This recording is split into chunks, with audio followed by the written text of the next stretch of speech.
Ad Astra Avisask. We meet again, you two. Hi, Catherine. Do you have any commissions for us today? Commissions, huh? Let me think. Oh, how about this? Please attend the Academia's Academic Symposium this afternoon and recite a love poem on stage. Wait, say what now? And if possible, please also use your camera to capture the reaction of the audience upon finishing the poem. Huh? What kind of commission is that? I see. It appears that you're not interested in this commission. In that case, please go to Port Armos and convince the Eremites there to spend some time volunteering at the local orphanage. Hey, that's not any better. I'm sure the mercenaries will have some interesting reactions as well. Paimon's gotta ask, just who exactly has been submitting these commissions to the Adventurers Guild? Oh, the commissioner? Well, actually, I just wanted to see the two of you in action. Was it so obvious? I was hoping you would actually take one of those commissions. That kind of chance to observe humans doesn't come by often. Ah, so it's Nahida. Paimon just knew Catherine wouldn't crack those kinds of jokes. When did you get into her head? From when she said, Ad Astra Abisask? So it's been you this whole time? Are you done resting up, Nahida? Yes. I've been sleeping ever since we parted ways, and I even had a really, really long dream.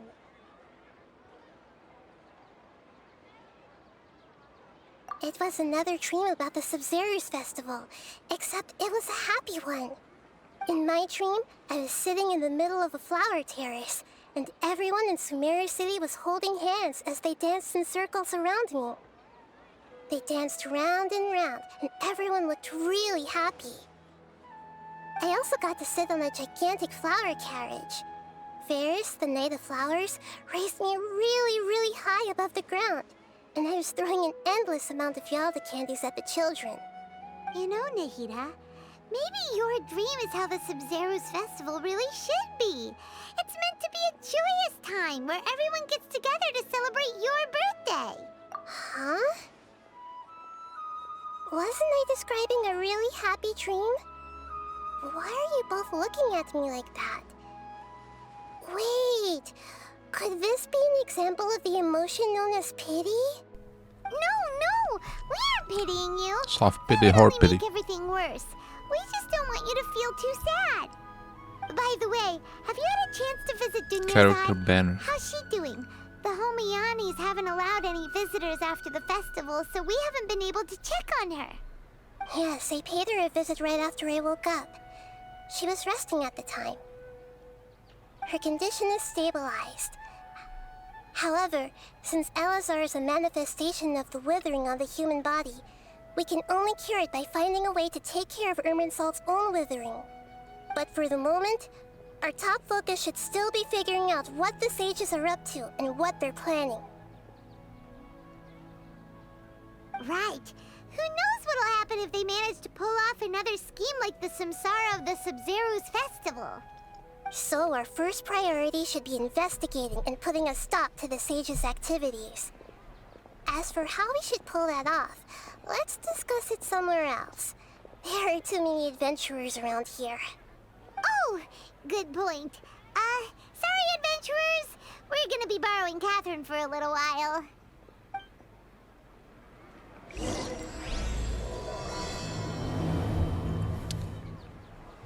Nice.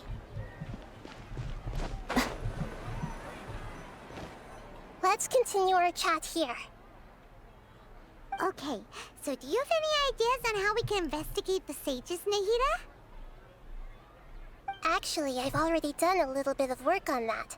But for now, I want to hear your thoughts.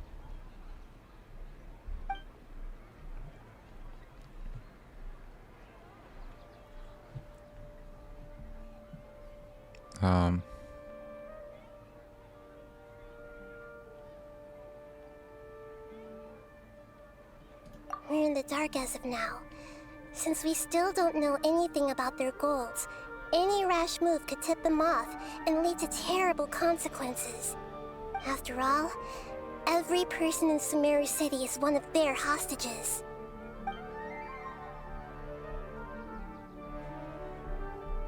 I've already tried that, but all the key members of the Academia, even the core of 30 guards, intentionally avoid wearing their Akasha terminals. It seems that from the very beginning, they've been guarding against info leaks from the Akasha. Of course, it could also be because they're wary of me. Have you already caught the sage's attention? I'm guessing not yet, but distrusting me would make perfect sense if they've ever paid attention to the urban legends about me. In any case, I probably can't take over their minds directly. No way, that's too risky. You mean it'd be too easy to get caught? No, it's not that. We shouldn't involve innocent students in this. A single mistake could completely ruin their lives. Doing that would be ignoring the safety of my people for my own selfish goals. How is that any different from what the sages are doing? That's a good point. Spoken like the god of Sumeru. Right. Are we really out of ideas? Nahida, you're super smart, so you already have something in mind, right? Don't keep us in suspense. Spill the beans already. According to a popular theory from the Vahumana Darshan of the Academia, rejecting impractical motions at the beginning of a planning session will give more weight to the actual proposal. Okay, but aren't you the god of wisdom? You don't have to use that kind of gimmick to make us take your ideas seriously. Well, I've been thinking that if I can't directly possess the leaders, and if I can't get ordinary people involved, then I should find someone who's already involved, but hasn't decided to side with the sages. You're saying we should recruit a spy? That does sound like it could work. Oh, before coming back, we met someone named Alhaitham. He seems like he acts alone, and he likes doing stuff behind the Academia's back. They probably aren't in cahoots. Actually, I already have someone in mind. Do you still remember that female scholar named Setaria? Setaria. Paimon remembers now. Isn't she the one who's always trailing behind the Grand Sage of the Academia? We ran into her basically every time the Sub-Zero's festival repeated itself. You could even say we're old enemies by now. Paimon still remembers the smug and mean way she always spoke to Nilou. I've always liked observing all kinds of people, and Setaria has always stood out from the crowd. She was born in the desert and was hailed as their greatest genius. Her academic gifts allowed her special admission into the Academia, and also gave her the opportunity to serve as the sage's assistant. Oh, Paimon didn't know she was from the desert. She must be pretty special then. Paimon feels like most of the desert dwellers around the city are working as mercenaries. The name Setaria means star. When she lived in the desert, she shone like the brightest star in the night sky. Later on, she was chosen by the sun. The star was given a place in the daytime sky to complement the sun's dazzling light. Soon after, the star witnessed the sun scorching the earth, which brought forth many disasters. The star began to waver. Instead of staying beside such a sun, wouldn't it be better to return and light up part of the night sky? But in the end, she couldn't give up the radiance of daytime. To cope with her shame, the star buried her guilt and closed her eyes. From the sound of it, Setaria's just hung up on the research opportunities here. But she doesn't really support the Academia. She still feels guilty about not doing more for the desert, right? She's just running away from her problems. Indeed. When they are presented with complex moral issues, Many people will simply plug their ears and go with the flow until the problem can't be fixed anymore. She's suppressing a lot of guilt, but before she realized it, she had already become the sage's accomplice. She can't deny her part in their schemes anymore. Right. We must somehow make her face her problems again. That way, not only can we get useful intel from her, but she can also use it as an opportunity to redeem herself. From my past observations, Setaria will take a day off from the academia every 10 days to do some shopping in the city. Tomorrow afternoon just happens to be a shopping day for her. That'll be our chance. To prepare, let's go check out some of her favorite spots and have a quick chat with a few of the vendors there.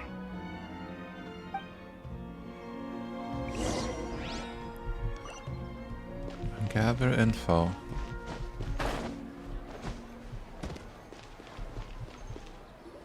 Try labor, nice. This should be Setaria's favorite fortune-telling spot. So should we ask the fortune teller about Setaria? No, I already have enough information on Setaria.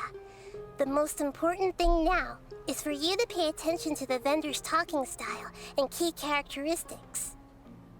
Talking style and key characteristics? What is this, LA My Noir? poor lost lambs. Have you become troubled over your fates? The divine voice of wisdom often echoes between mine ears. If thou be blessed today by the gods, I may be able to show you the way. Huh? Really? Nahida, you've been whispering things to her? Shh! My friend here has some doubts regarding her future. Can we get a fortune reading for her?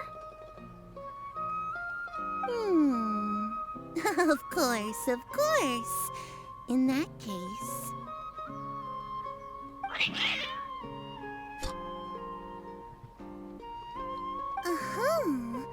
It would seem that Harut and Marut are quite wary of you. Perhaps, at some time in the past, you have somehow offended the gods. Only mocking the god of Animo, questioning the lord of Geo's financial savviness, and brawling with the god of Electro. Do those count? Oh, nothing. Go on, pick an aspect for her to divine. Love. Love prospects? No problem at all. Something that this game is lacking. There's no love, no relationships, no The sex, gods have spoken. nothing. The truth shall be revealed. What kind of One anime who themed is game is fated this? to cross your path will appear on... Huh? So many people will fall for you. How could that be? Harut, Marut, did you two spoil my divination? I've never read a fortune so absurd.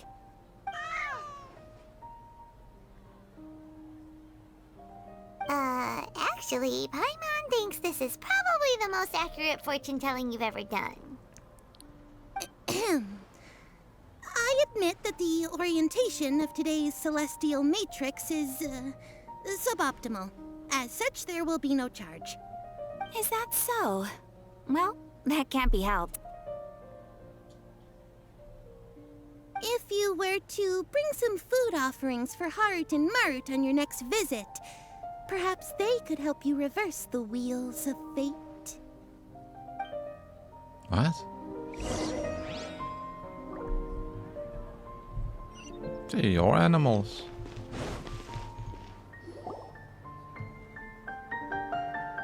Is this another one of Setaria's favorite stalls? Yep, it belongs to a king. His father helped Setaria a lot when she first moved to Samari City, so she still comes by whenever she has time. When I start talking with him, listen carefully to the details of our conversation. Ah, dear customers. Would you like to look at some pottery? We caught wind of your great craftsmanship, so we specifically came to take a look. Oh, I recognize you. aren't you Miss Catherine from the Adventurers Guild? Sounds like I'm in for some big business. Speaking of, where did you learn this trade? I suppose you could say it all started with my dad. He's a mason by trade, but I picked up an interest in clay while apprenticing for him. After that, I began making pottery by myself in secret. And I simply changed trades when my works turned out well. Although it's a pity that I'm no longer making much use of the knowledge provided to me by the Akasha. That's nice. You're making a living doing something you love. So is your father still working as a mason? Oh no, not anymore. A few years back, he fell from a roof and broke his leg. Since he had already saved enough Mora over all these years, he's just enjoying the retired life in Port Ormos nowadays. I see. We wish him peace and happiness in his retirement. Right. I'll have someone in charge of logistics at the guild come by another day for some goods. We'll leave you to it. Take care now. No problem. Rest easy, all our goods are sure to meet your every need.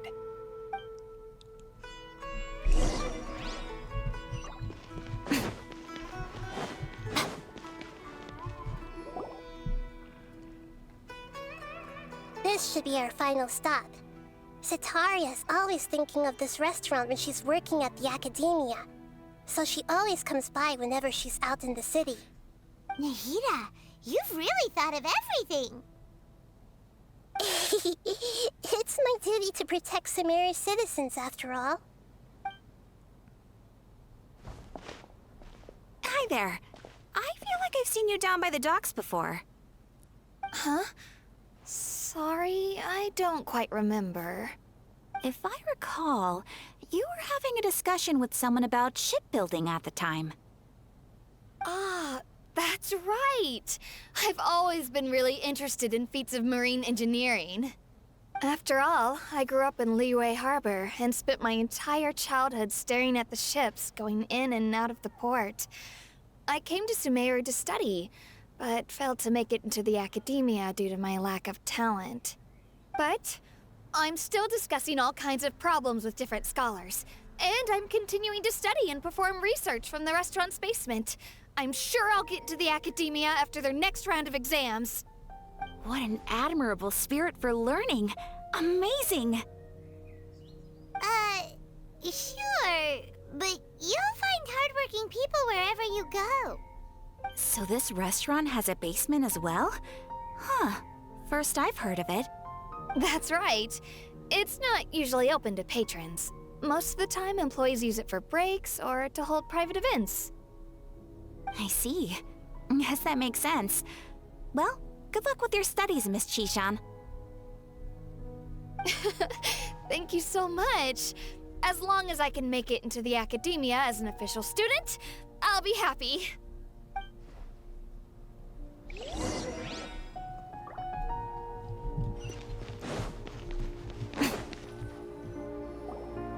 So, was that everybody? Mm-hmm. 3 familiar faces should be enough for Sitaria. What's the point of all the information we've collected? Nahida, you still haven't told us how you're planning to make Sitaria face her problems. Sitaria is already used to avoiding her problems, so we must find a way to break through her usual sensibilities. I remember you mentioned that the Eremites in Port Ormos are all making a fuss about the upcoming resurrection of King Deshret. Although it's all just a boatload of nonsense, the fate of her homeland may turn out to be Sitaria's soft spot. Oh, Paimon gets it now! You want to take advantage of the guilt Sitaria feels about her homeland. Although she knows she should return home to help the people of the desert, all she's done is conspire with the sages.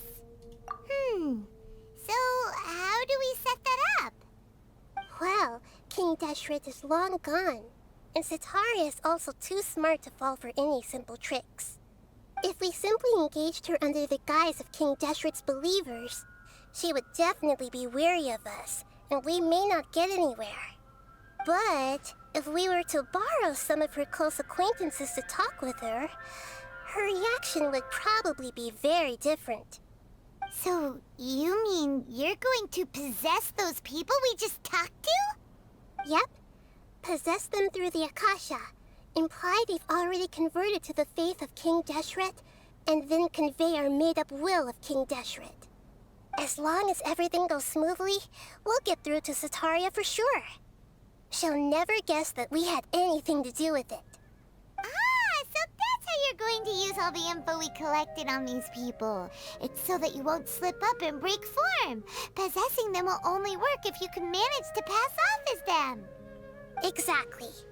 So, best of luck with impersonating them. Huh? Best of luck? But we don't know how to possess anyone. That's no problem at all.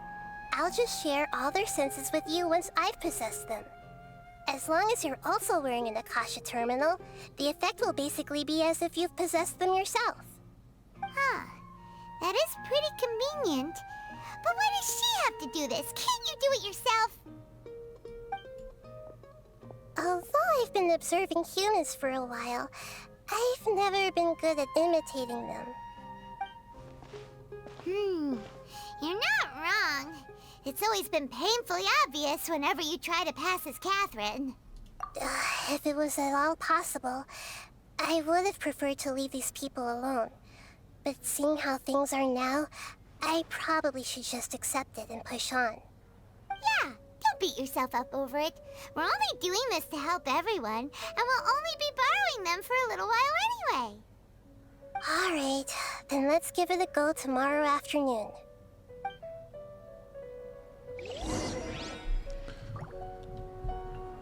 I was gonna say, is this another act where it's gonna be all spent in Sumeru City?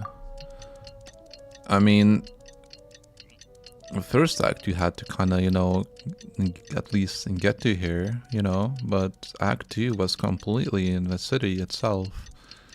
And Act 3 is, we're still in the city, nothing changed. Which is very interesting. I mean, you did mention Port Ormos, but we already kind of been there. So are we gonna like track back and like, or we just,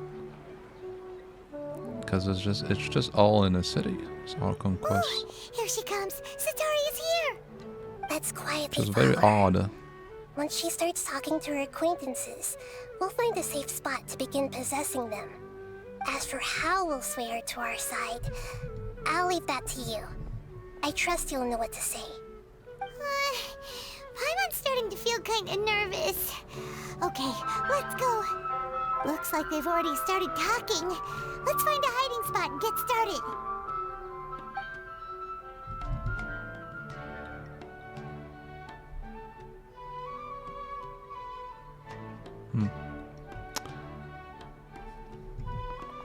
Possessing sounds so evil. It is. What the hell? That's right. You really can't force anything when it comes to love. And besides, everyone around me has a very different background and outlook.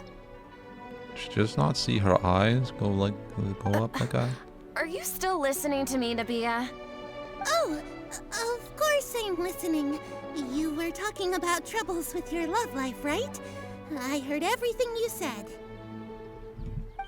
Okay then. You just seemed a little distracted for a moment there.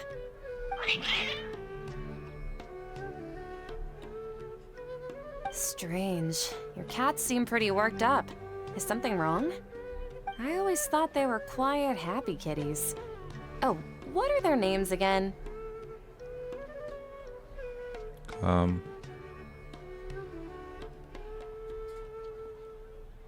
I don't know. It's just cat. Why does it matter, woman?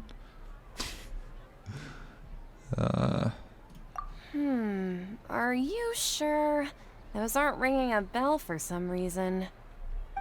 Well, actually they have many names. Which names I use depends on my mood. Huh, I see. I imagine that must be hard for the kitties, The way too. she delivered that line. So, Which fortune do you want me to read for you today? You must have come for another echo of the divine voice of wisdom. I'd like to get another reading on my love prospects, but to be perfectly honest with you, I feel like I've been a real mess recently. A mess? Well, could you do a reading on how long it'll take me to finish my current project at work? I really just want to get it over with. Bro. I hear you. No problem at all. The gods will reveal the truth.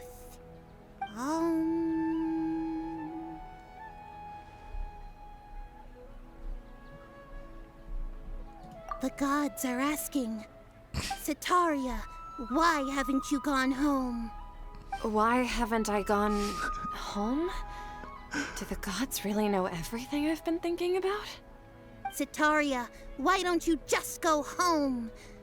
It's a demand now instead of a question. The gods seem to be truly upset. I'm sorry. I know I failed the gods. Please pass on my most sincere apologies and ask for their divine forgiveness. Paimon, man. And if I may ask, Nabia, is there a specific god who's speaking to you right now?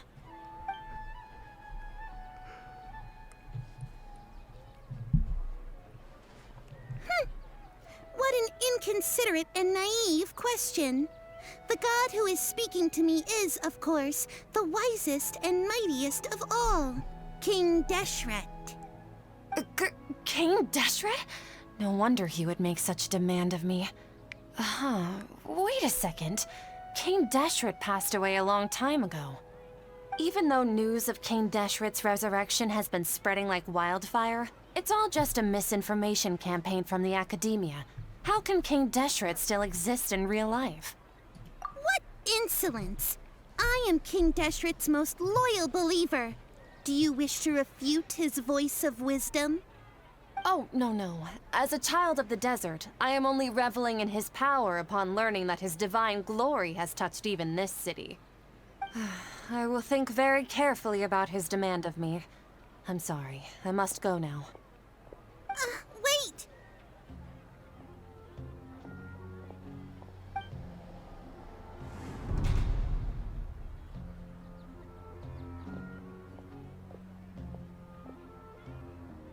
Whoa!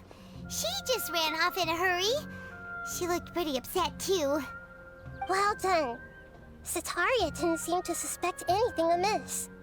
To have something she's been trying desperately to avoid show up out of nowhere and berate her, that must have shaken her to the core. Aw, Nahida, it seems like you understand human emotions really well after all. All I know are some abstract Harava-taught theories.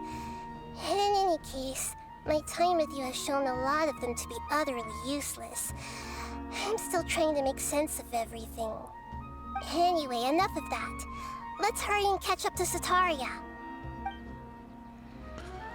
He's out of games now, right on cue.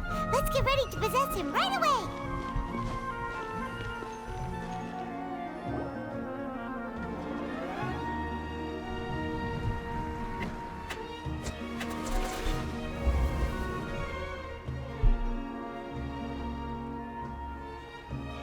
It's okay. I just got caught up in something. Oh, actually, didn't you ask me to help you look for work? What kind of work were you looking for again?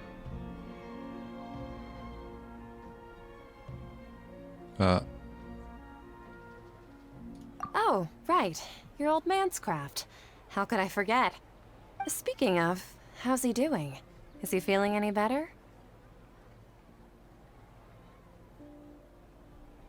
Oh, that's good to hear. I've been thinking a lot about him. If I could get some more time off, I'd love to pay him a visit. Actually, while we're talking about him, is he still living in Port Ormos? Yeah, he's been retired there for a while. If you could find the I was time, gonna say, please write him a letter. This guy's not much of Let a him know that talker, but then he recently, just opened faith it. in King Deshret has taken root in Port Ormos and has begun to spread across Sumeru. He has a quick temper and has always been a devout follower of the Dendro Archon. I don't want him to get into a fight with those King Deshret believers because of a difference in beliefs. Oh? So, who are you siding with in all of this? The Academia or King Deshret? I'm so jealous of you. You were born a child of the desert, yet you chose to betray King Deshret, and now you spend all your time with those crooks from the Academia. Akeem, you don't mean... You've also become a believer of King Deshret? What's so strange about becoming a believer of the wise King Deshret? In fact, aren't you the strange one? The one who still can't pick a side? Can't pick a side? Me? Whoa! Paimon had no idea you'd be so good at this. You really zeroed in on the issue and put it right in front of her. It might feel a bit overwhelming for Setaria. But once everything is over, I'll be sure to pay her a visit to her mind and explain everything. Anyway, let's keep going. Huh? Uh-oh. Come on, Setaria! Yeah. So, Shishan, have you noticed anything weird in the city lately? Like, as if someone was trying to preach to you about something? Sitting in a basement. Oh, right.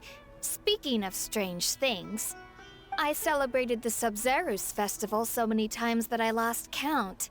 That was really weird. Wait, how could you be aware of that? That should be impossible. Nothing in the report indicated anything like that. Are you still failing to realize that the Academia's lowly tricks could never deceive all of Sumeru's citizens? Shishan, don't tell me that you've converted to King Deshret as well. What an absurd question.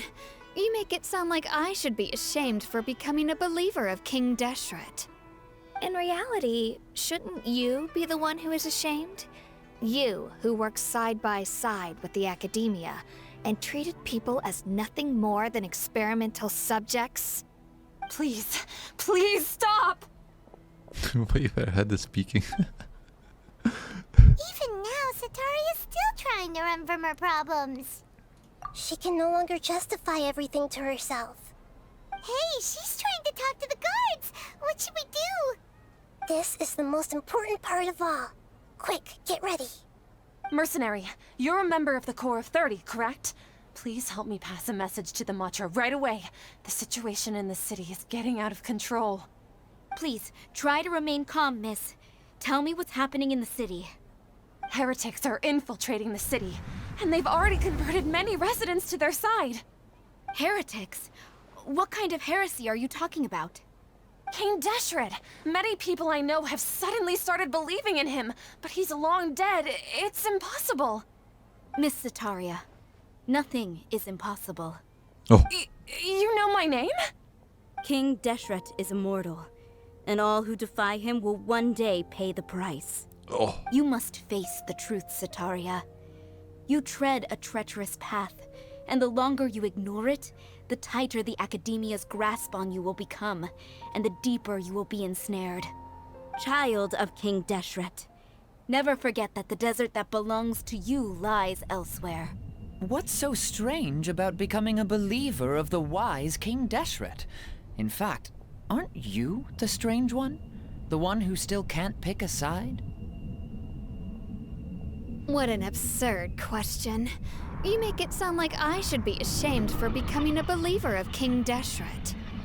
Setaria, why haven't you gone home?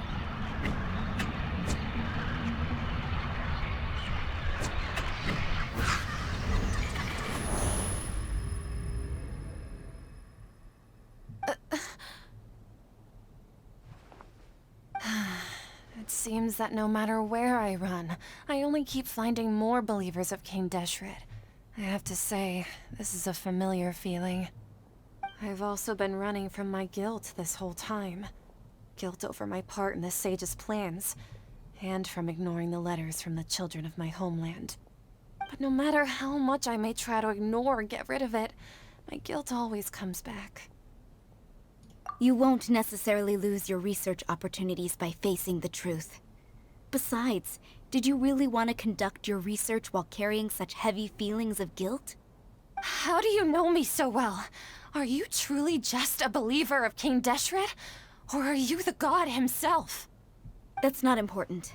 The important thing is to pass judgment on the academia and its sages, and to correct their mistakes. If you could provide some assistance in this matter, perhaps it could serve as a form of atonement.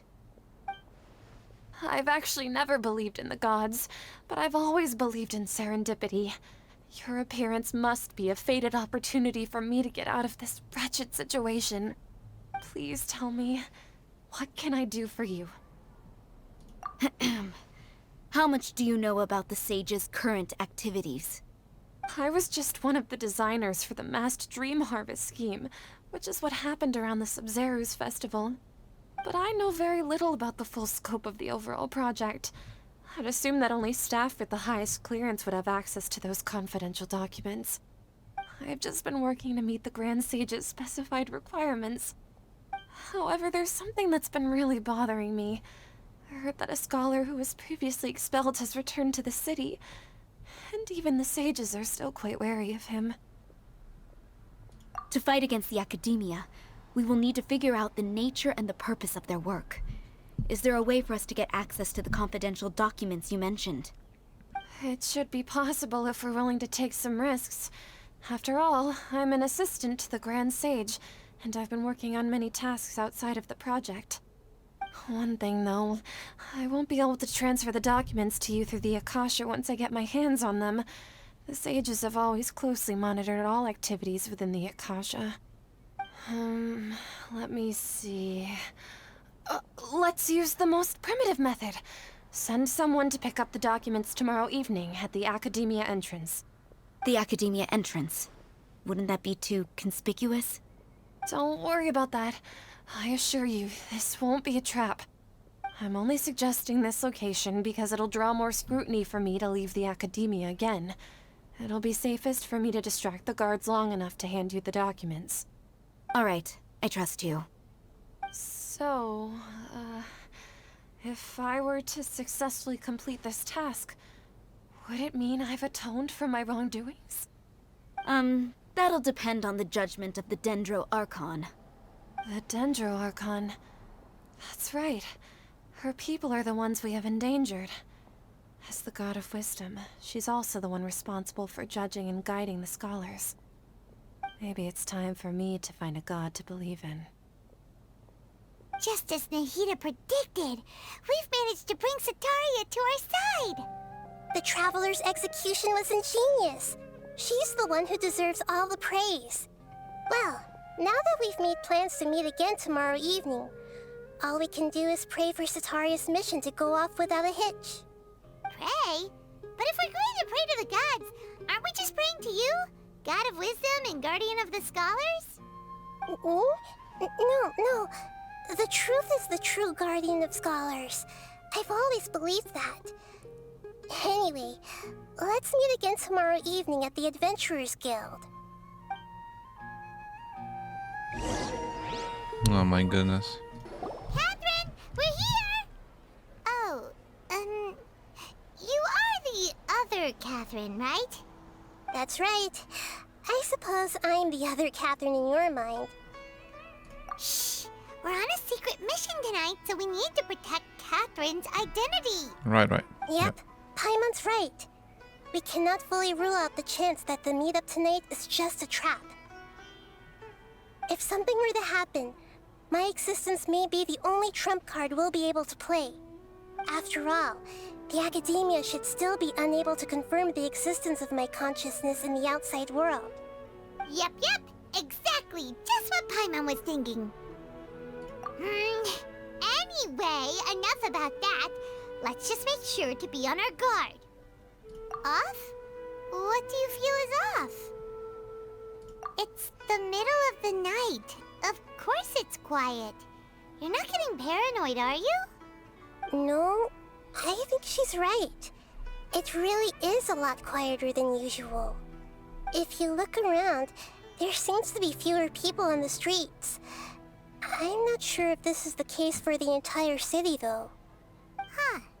Maybe it's just a coincidence. Maybe Setaria figured out a way to not only distract the guards, but also to get everyone to go to sleep early, just so we can exchange the documents in peace.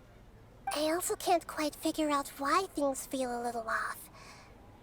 But now that we're here, let's go ahead and meet her as we planned.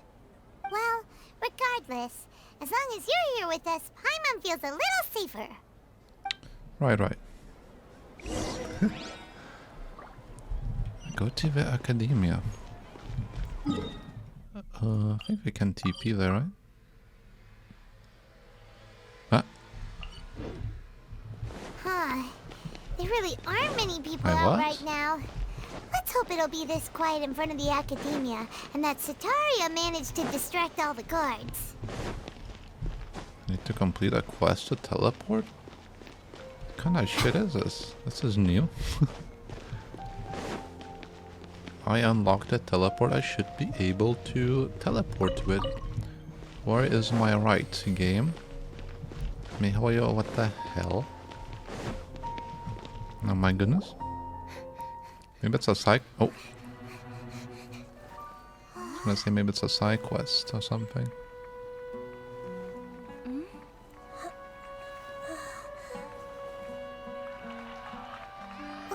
What are all these people doing here at this hour of the night? Ah, the triumphant hero returns at last. And to a rather spectacular welcome, even if I do say so myself. You're the outcast, expelled from the academia. Indeed I am. Although these days they tend to call me the Doctor. Oh. If you're looking for your researcher friend, she has already been taken into confinement. With some basic caution, she could have discovered the listening device on her person. Clearly, she lacks the degree of rigor expected of a true scholar.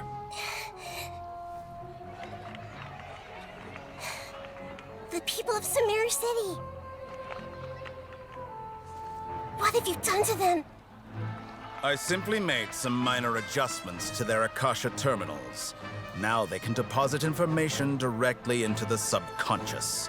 As you can see, all these lovely people now believe this traveler is a hero who has just saved the world. My experiment is a success. And now it seems they can no longer hold back their sheer adoration. No, what should we do? These are all just regular people. Getting swarmed like the zombies. We need to get out of here. What? That guy's a Fatui Harbinger! We can't just leave you here! Nor can I abandon the people of Sumeru!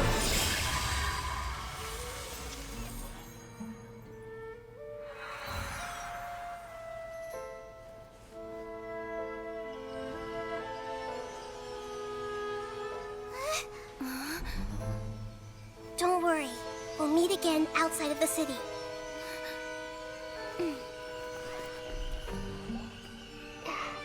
I see.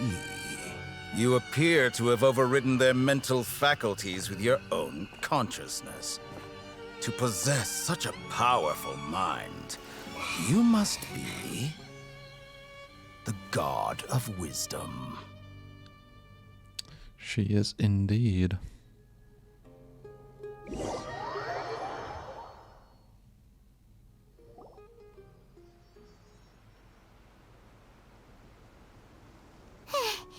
This should be far enough. Whew. Paimon needs to catch her breath first. Is Nahida going to be okay? We only made it out because of her. Paimon wasn't counting on running into a new Harbinger here, let alone such a high-ranking one. That guy was number 2. So scary. He called himself the Doctor. Remember, Tainari told us about him. Setaria did say that someone who once got expelled from the academia came back recently. And that even the sages are wary of him. Yep. Sounds like she must have been talking about the doctor. Yeah. Now that the doctor's in the picture, we're no longer just dealing with the academia. They're in cahoots with the Fatui. But what are the Fatui after this time? Another Gnosis? Yeah, things would be a lot easier with Nahita's help. Nahita said we'll meet again outside of the city. But we can't just keep waiting around, right? You mean... Oh, right! Wasn't he invited by the sages to work on some project when we were staying with him in the Vidia forest? That has to be the same project. Even though he turned it down at the time, he might still know something. There's no time to lose. Let's go to Gandharvaville.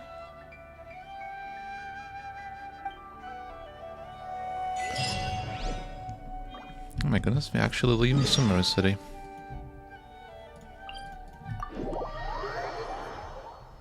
You know, when we mention like something like Dendro Archon, it has its striking vibe, you know? Like, ooh, you know, strong and powerful and intelligent, something like that. But when you actually like look at Nahida and see her childlike figure, you'd be like, huh?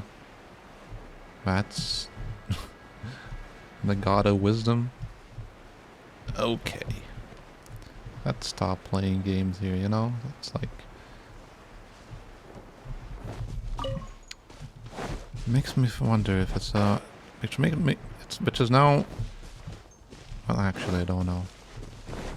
I was gonna shoot ideas because, in terms of like the next character, like in terms of like the body development, since Event... Oh, actually, Event has already been used.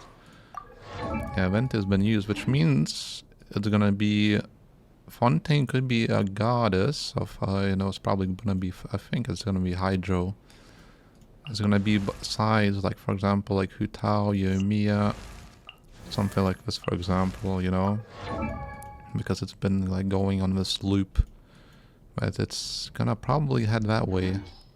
And after that, it's gonna be... Wait, have we had... Oh yeah, we had Raiden, like an adult woman model, but it's gonna be like this model used, I think. So like, you know, something like this, for example, it's gonna be like one of these models or heights. Yep. But yeah, Nahida does not come off as a... does not strike as someone like as a goddess in terms of her Hold it character right there. design. A blonde-haired traveler and a floating fairy. We've got you all right. Take a look around. You've fallen right into our trap. Are you mercenaries from the Corps of 30? Did you come here to arrest us? Corps of 30? We're nothing like those government lapdogs who don't even get scraps for their work. We are an elite brigade that commands the highest commission rate in all of Sumeru. We're here on the orders of a client known only as the Outcast. The Outcast? An outcast from the academia? But why wouldn't the doctor just send the Fatui after us? Still wasting time on idle chit-chat. We'll shut you up soon enough. Get them! Oh my god, some action, finally. You're up, Traveler! I got to fight something in this Archon Quest lines, man. Emerge, right here. Emerge. Oh, is that a... One with nature.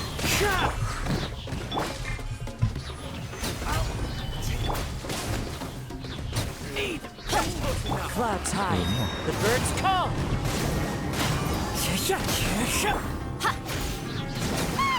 It isn't over yet! Here comes reinforcements!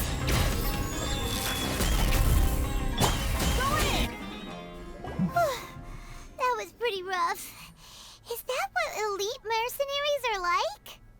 Yeah, looks like we'll have to keep our guards up.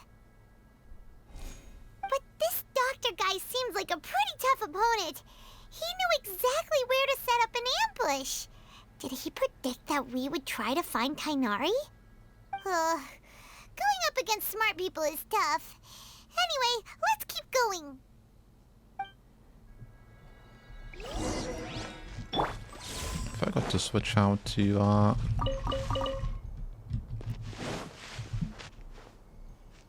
Wait, how am I missing here? Where is this thing at?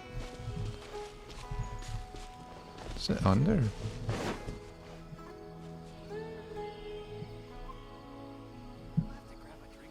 It's not here, I don't see it.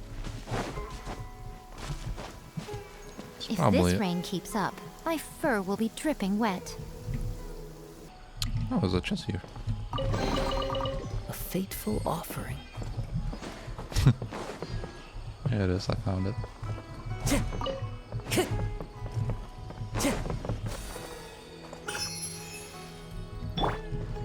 Somehow I forgot to grab this, didn't I?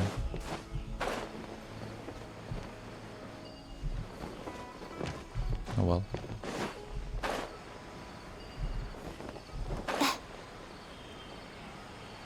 Yesterday, a total of 5 dusk birds.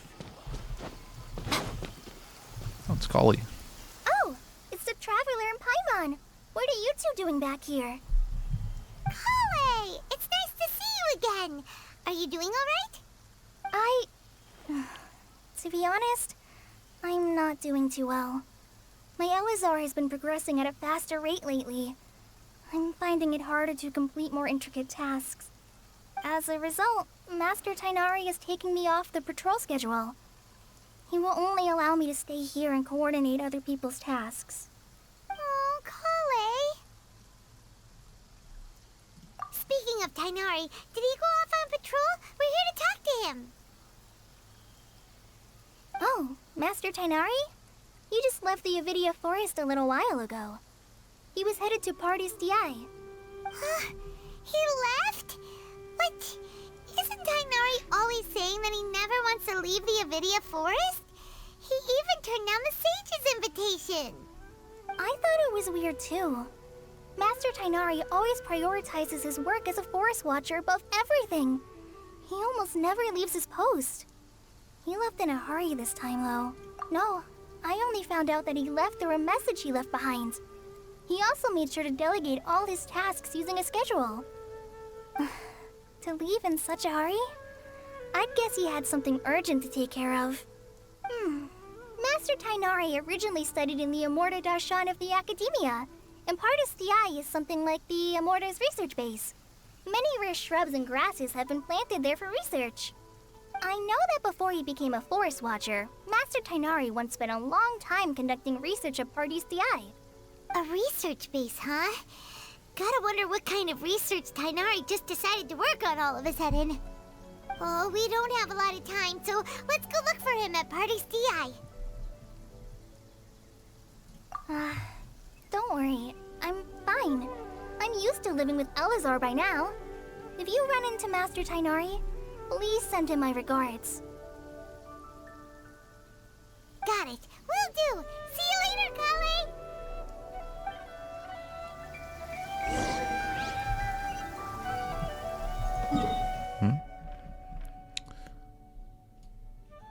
Oh my goodness. It's a zone I haven't I haven't entered this place.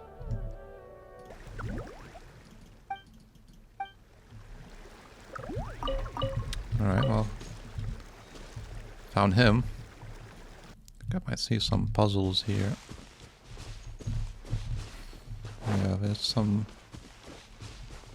I need to bring out Kali for this. Alright. I think I don't have... I haven't done it. Now, emerge. Into the wind.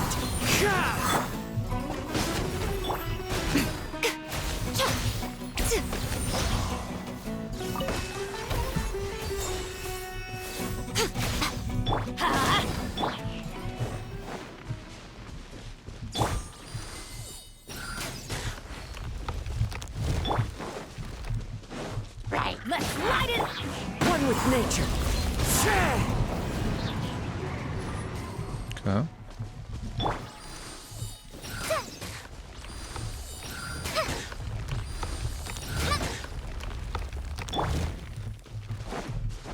Well, they all raised.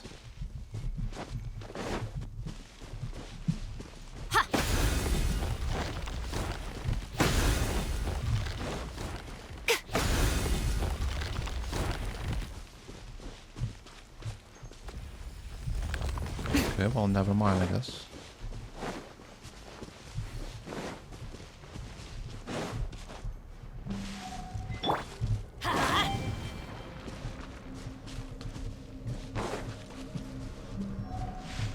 Let's light it up! Okay. Right here. It's kinda goes far back, actually.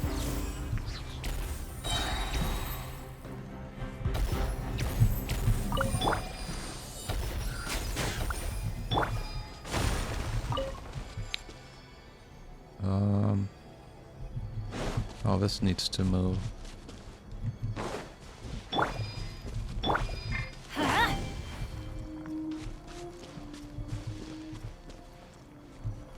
And then there's a Sealy somewhere as well. Let's have a look. What's from down there? There we go. Just adjust, I guess. Well, what do we have here? Still, I need to destroy these.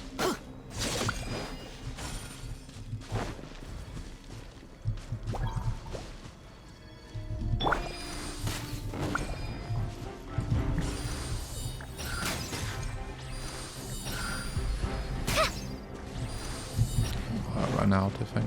Uh-oh.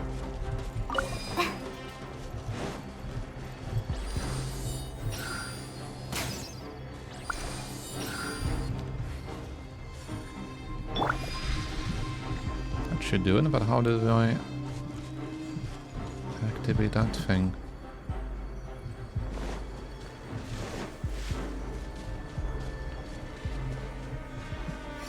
So I'm missing like these fire pillars. Right now, emerge. Everybody stand back! Nothing lasts forever.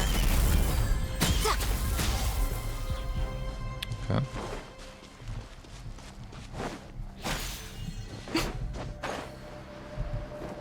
You might need to remove this, I think. It just all disappeared. Well, what do we have here?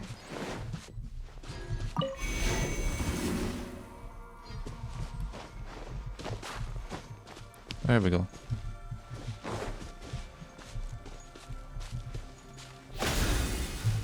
There we go.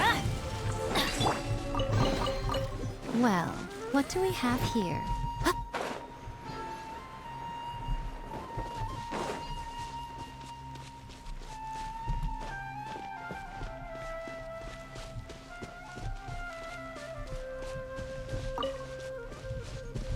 Wait, where the flip am I going? This isn't the correct way. I was supposed to go up that bridge.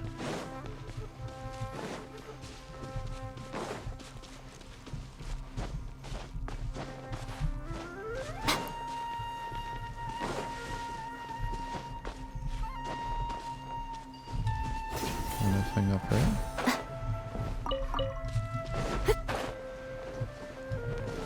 Kabatsu. Oh.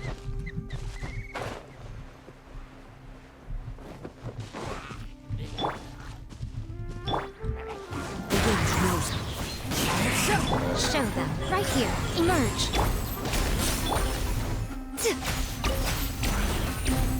What a nuisance. God damn it. Let's light it up! One with nature.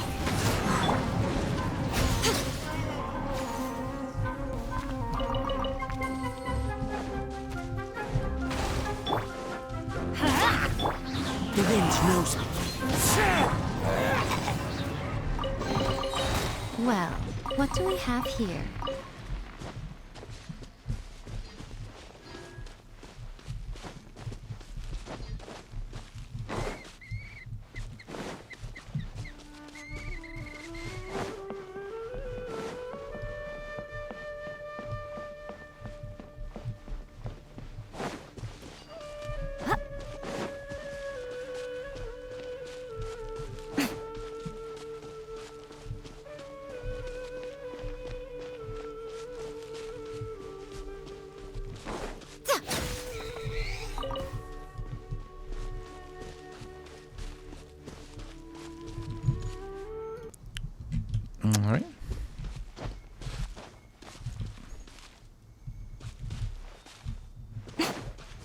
maybe Aranara lives in those, right?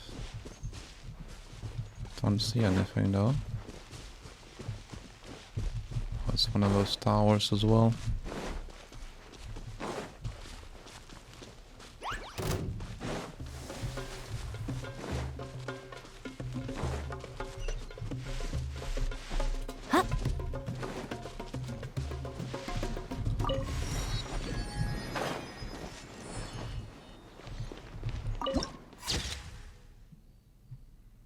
Okay.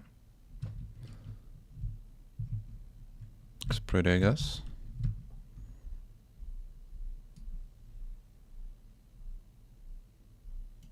Here we go. Wait! Look who it is! Thank goodness you're okay. It's technically We were both so of them, but worried about you. Hey, this was supposed to be a touching reunion, but you're ruining the moment. Actually, it's very smart of the Traveler to be wary of me right now. After all, the Doctor has shown that his technology can apparently even control human minds. Plus, it's not like you could have known what happened after we split up and I was facing the Doctor by myself. Even a pool of stagnant water after a torrential storm By can occasionally pass as a myself. patch of sky. okay. Paimon feels like only the real Nahida could come up with such an obscure analogy. Huh? But I wasn't trying to win your trust or anything. All I wanted was to clarify my point. Well, we understand that point now. Please, Nahida, tell us more about what happened. Are those poor people all right? When you left, I was still in the middle of restoring everyone's minds. Thankfully, when the Doctor mentioned depositing information into the subconscious, he didn't mean engraving information into their minds. Instead, he did something closer to creating hallucinations. That was still within my power to fix. Luckily, I managed to finish my restorations and mind jump away from him just as he was about to capture me. Whew. What a relief. The Doctor sure pulled out some hidden cards, but good thing we had Nahida with us. I wouldn't be relieved just yet. I gave away my true identity when I restored everyone's minds, which means we've lost another one of our trump cards. Also, the Doctor is already an expert at modifying Akasha terminals. Maybe it's only a matter of time until he captures my consciousness inside the Akasha. Would that mean you'd no longer be able to jump between minds? Then how do we stop him? He's still at the Academia, so it's possible he already started messing with the Akasha.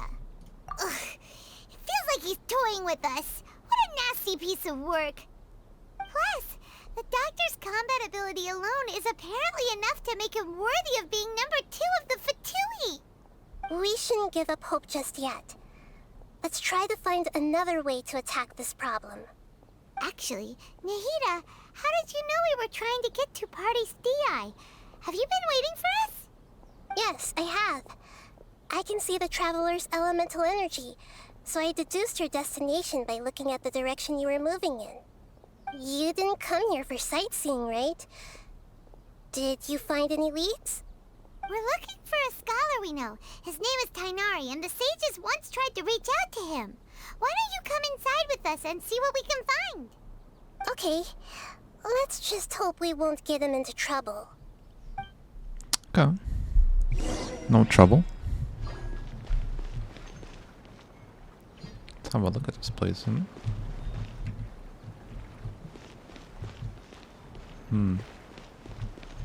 It's nighttime though, so...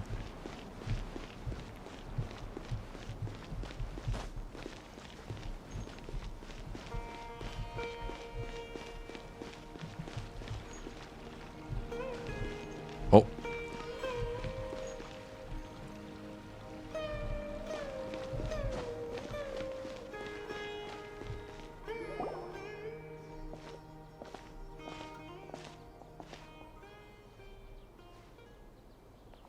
Traveler?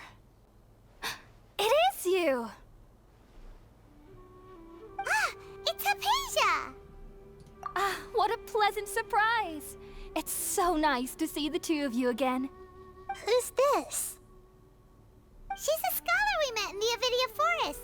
When we last saw each other, she was still training in the... what's it called? Satyavada life?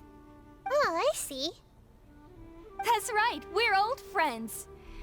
You've come at just the right time. Ever since I've come here, hardly anyone has even talked to me.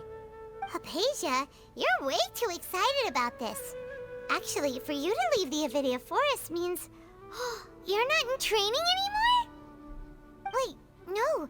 Did you already finish your training and reach Paripurna life? What do you think? My consciousness has already managed to make contact with the divine. You did it! Congratulations! Alright. It's so exhilarating to share this sublime joy with others at long last. When my consciousness made contact with the gods. What a supreme and unparalleled experience that was. My goodness. That sounds incredible! Oh, all right. Actually, please wait. I haven't forgotten my promise to you. Remember? I promised to help you understand what you saw from Irminsul once I gained deeper insights. My current self has not only gained true insight, but I can even help you establish a direct connection to the consciousness of the divine. You can do that? I've never heard of anything like that, but if you want to give it a try, I'll do my best to protect your consciousness during the process. Hold on. I brought some spirit borneal with me.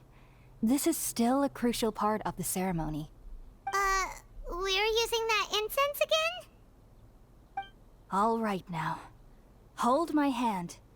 I'll help you establish a pathway to connect your consciousness. Okay. Ready?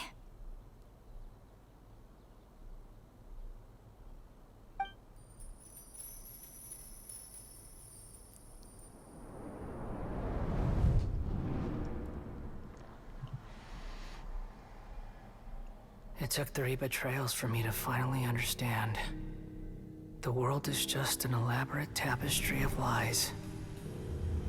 My fury will never be quelled. The first to betray me was a god. My creator. My mother. Valuing strength above all, she saw no worth in me and I was discarded. The second was a human. My family. My friend. Consumed by fear, he saw me as an abomination. The third was one exactly like me. A hope for the future. A fledgling barely out of the nest. Powerless before his mortality, he broke his promise to me. Humans, they can't be trusted. And the gods fill me with pure loathing. So I said good riddance. I denounced the world and laugh in its face. My chest will never again be defiled by worldly filth. I will scrub away every last trace of human emotion. Then it will be empty, a blank slate, and ready to receive a supreme gnosis, brimming with pure divinity.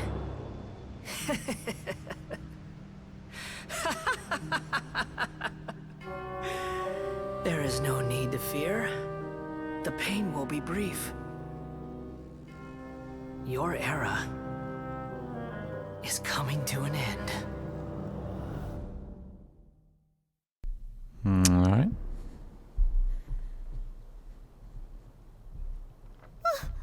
What was that? Did we actually just see the Balladier's memories? Everything matches what we know about him. But how is he connected to the divine consciousness that Hypatia was talking about? You saw it, right? You felt it, right? Such a majestic god! Such a noble will! Such sublime emotion! Alas, shame. If only that which beats within my chest wasn't a filthy mortal heart. Oh, great and merciful God! Please grant me forgiveness and salvation! Do you understand now? I'm afraid this is no Puripurna life, but rather... Ah! You... Why are you so mean to me? Why is everyone hiding from me? I found divine wisdom. Shouldn't I receive praise and honor? Haven't I uncovered that light in the darkness? Hypatia? That's how I always thought She everything was should looking be. for askers. Wait. Have I... already lost my mind?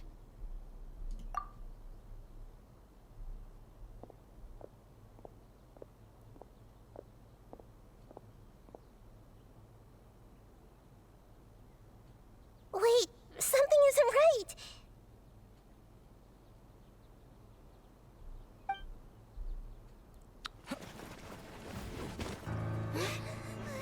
Just cutscenes galore at this point.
What the hell? Okay.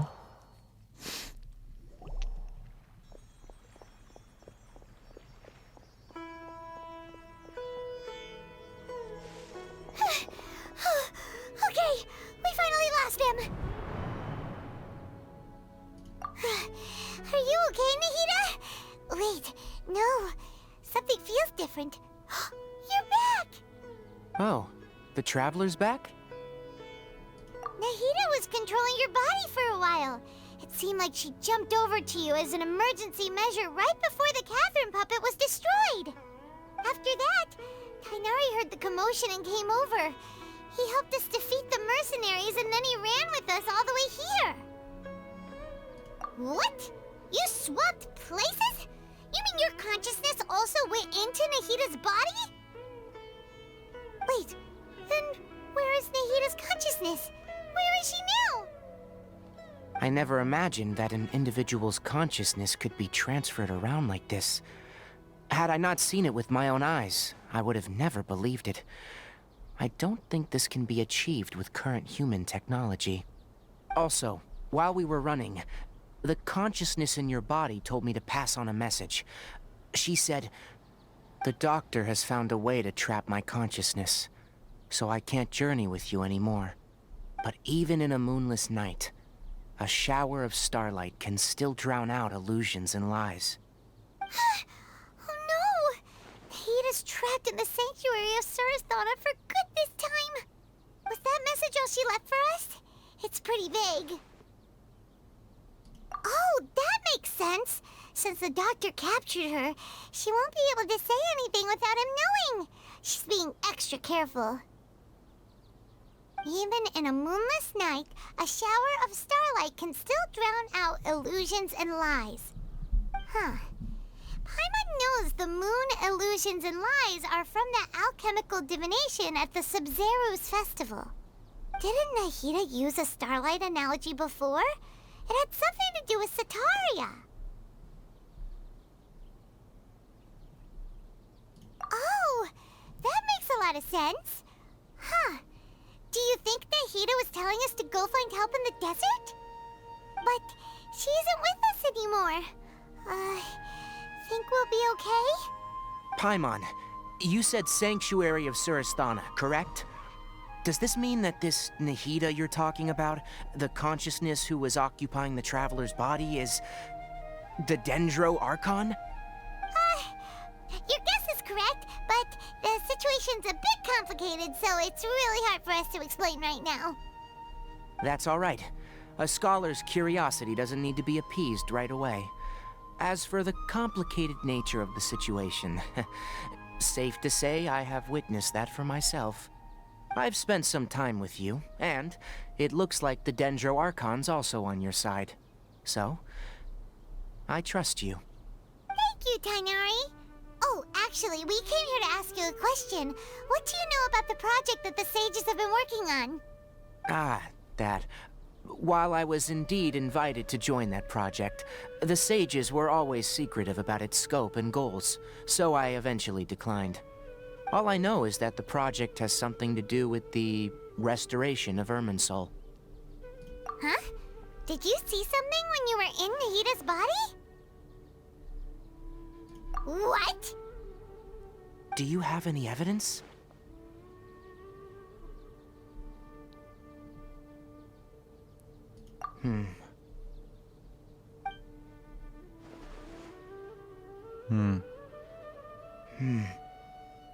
So that's what happened.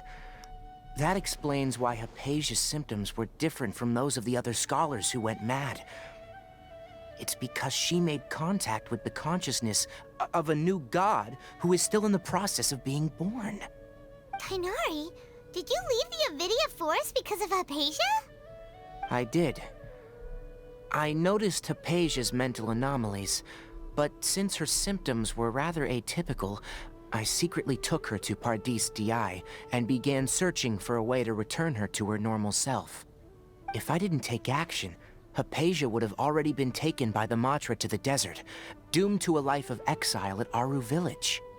Now that you mention it, I knew the Academia has never thought particularly highly of Lesser Lord Kusanali, but I still didn't expect them to do something as arrogant as creating a new god. Looks like I made the right decision by not accepting their invitation. The Doctor and the Balladeer. We have 2 Fatui Harbingers in Sumeru. Sounds like we're in for a bad time. From your description, I don't think they've completed their project. There may still be room for us to intervene. But then, what is the connection between creating a new god and restoring Irminsul?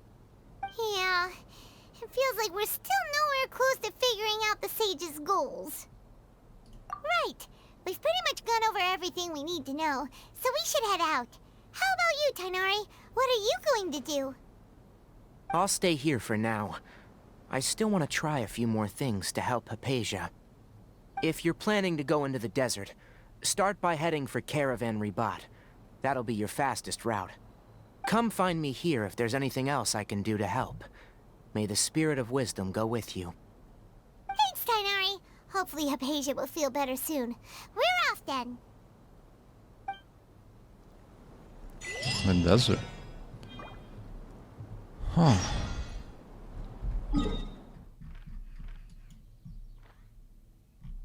Well, that's just like Caravan Ribat. Could go check it out, I guess. Look what I found.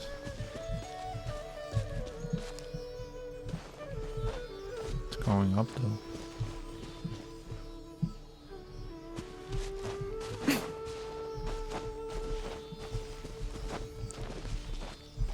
Found a friend.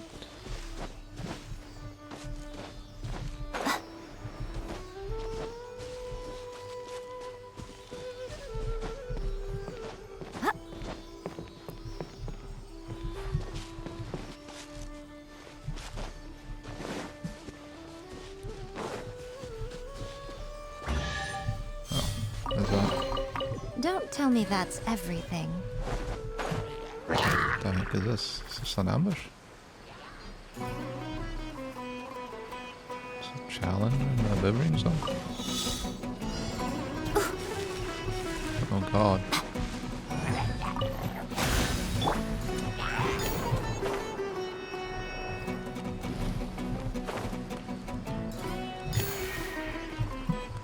Guys, chill, please.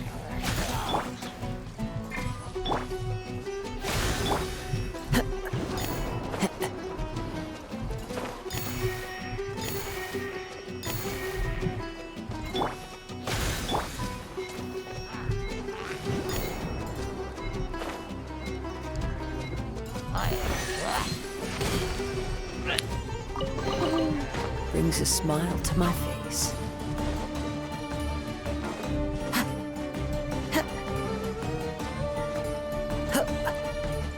Alright.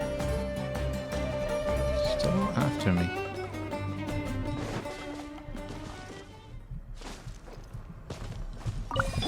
Watch this.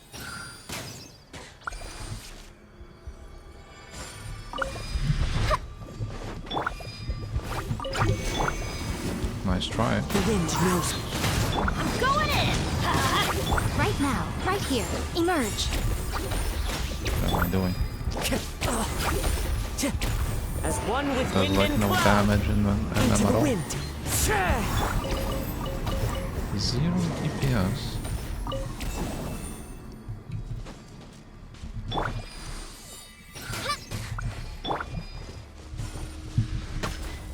To switch my character because they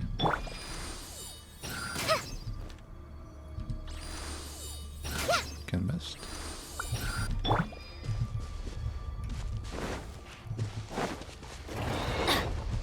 Uh-oh. Let's light it up! The wind knows me. Right now. Emerge. Right now. I'm always watching. Everybody stand back!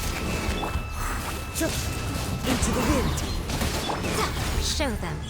Right here.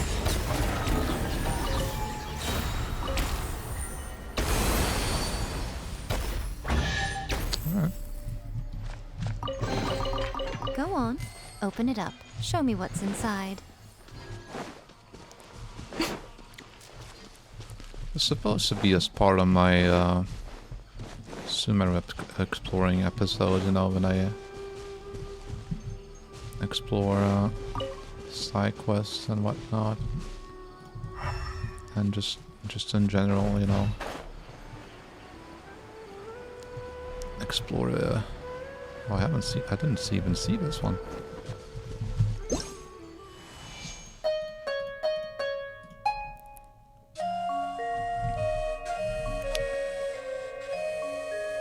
But since I'm coming across them in Archon Quests, I might as well, you know.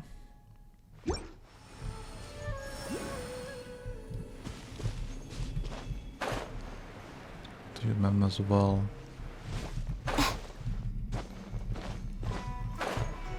Oh, it's on the top. I thought it's inside the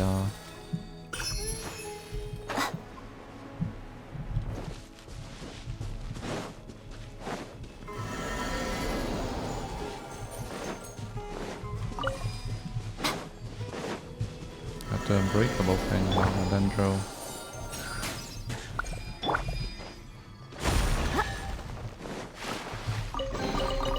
Well, what do we have here?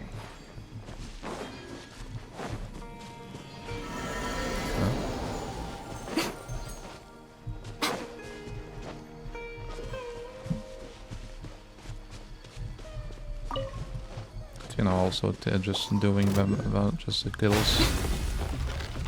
Two birds with one stone, you know. So might as well.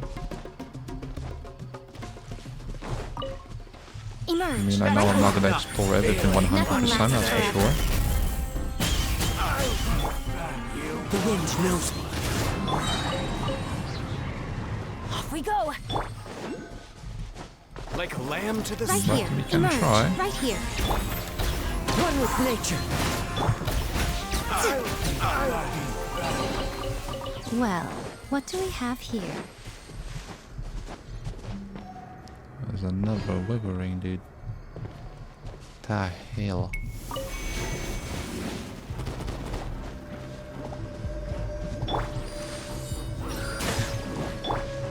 Hello? That's probably because it's not cleansed, that's why. Emerge.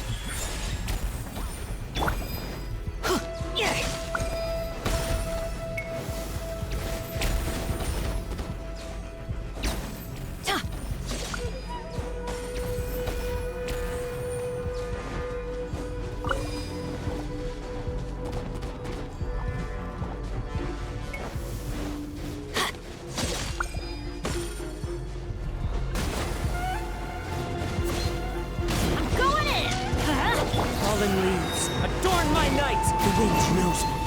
Right now. Right here. My goodness. I'm always watching. So much cluster.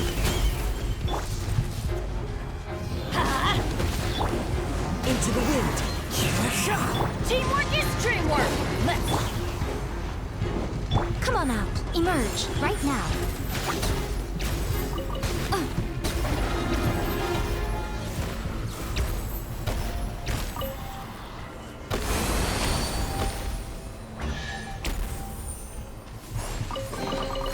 Go on. Open it up. Show me what's inside.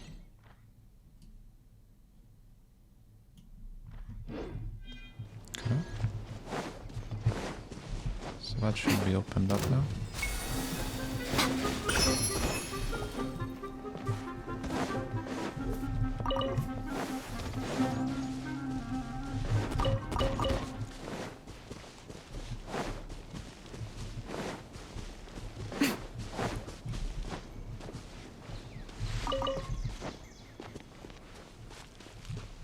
Now off to caravan we go.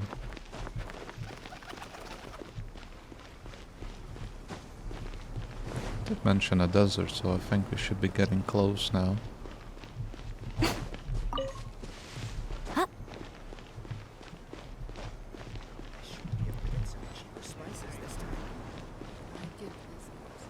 It's down here probably, right? Alright. We finally made it to Caravan Reebok. It's pretty lively here.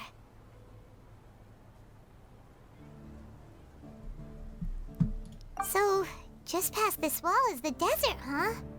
Oh, wow. Paimon remembers hearing people call this the Wall of Samiel. It's made to block sandstorms from the outside. Oh, if it's this tall, it's gotta be the divine work of Greater Lord Rukkhadevata, right?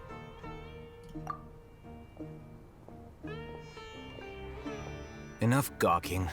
Come on, follow me. Oh. Huh? Over here.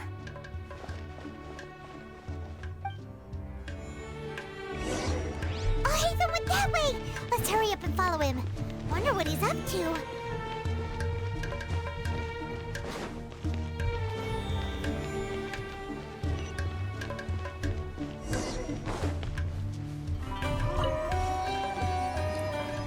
Alright.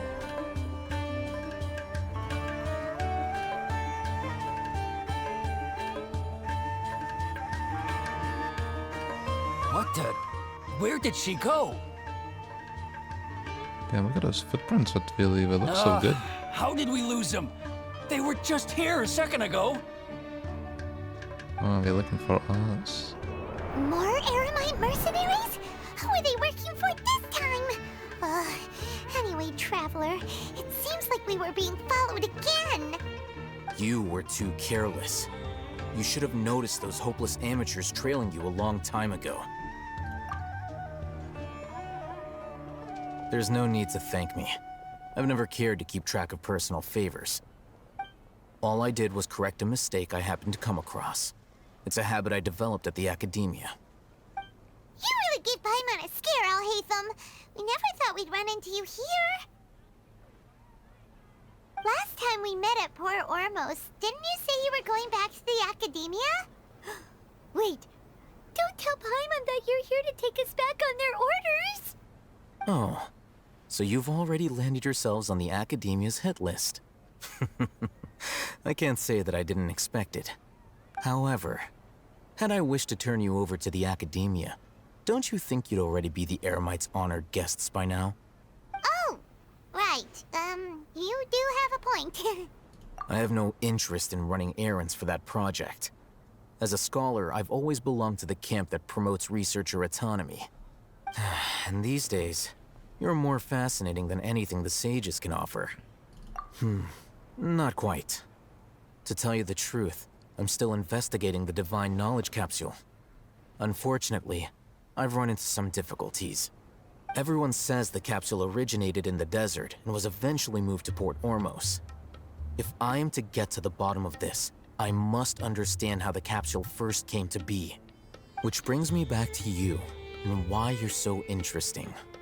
The leader of Ain al-Ahmar used the Divine Knowledge Capsule right in front of you, and upon seeing him, your expression became perplexed, and you were lost in thought for quite some time. To have that kind of reaction, I think you must have realized something. Are you interested at all in sharing what you've been hiding from me?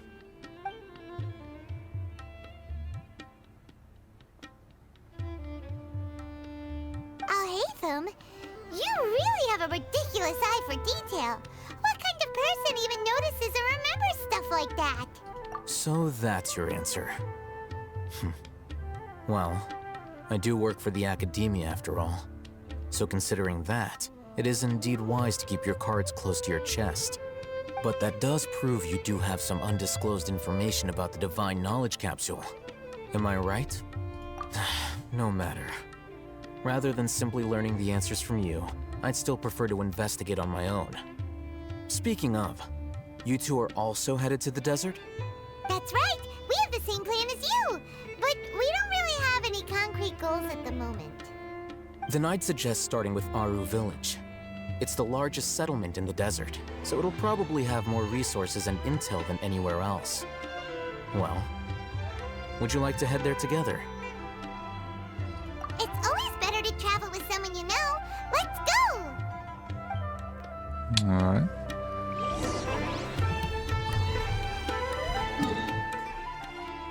It's just down there, isn't it? Fine. Alright, so let's venture out. Still having Zhongli on my team.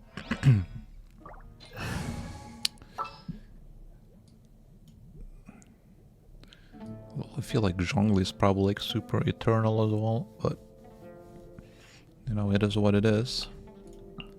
Trainee Forest Ranger Kale, report. I would absolutely love to have him, but I just can't. Like, I want to have Miko on, I want to have Kazuha, because they are my new two characters, you know? Oh yeah, because we are indeed venturing into this new zone, aren't we? Oh, look at this. Oh, what's that? Oh.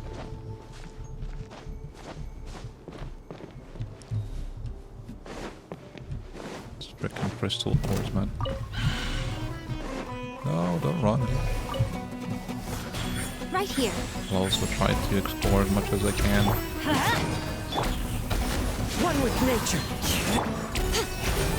Let's light it up! Right now. Right here.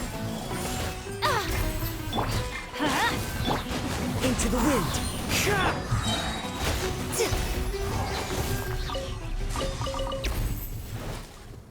Huh? Can you even break this? Oh, you can. Well, what do we have here? For some reason it looked kind of like bigger than the other ones. TBH. Like in terms of size, you know? What the heck? It's like one of those things that Sanganamiya sticks out, you know? So we have them in the desert. Right now. One with nature.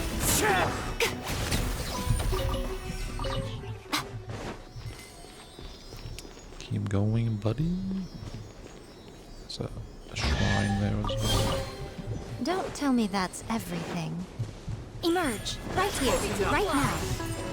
I don't think we have a chest up here. Wind strike. Let's light it up! Where do you think you're going? Emerge, right now.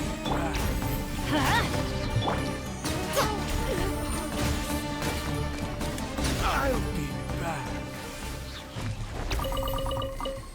Where the hell did I kill him? I don't have anything here.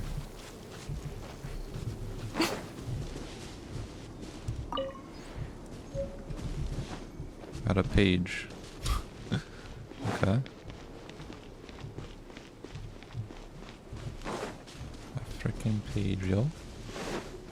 Want a taste of my hammer? Another test subject.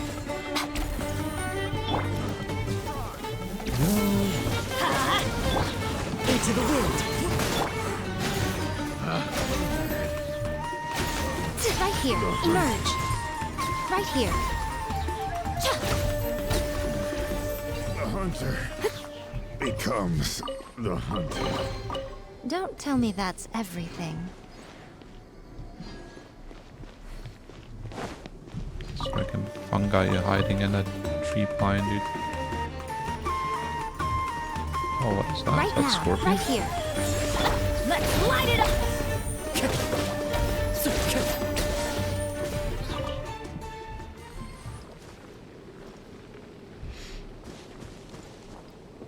Okay.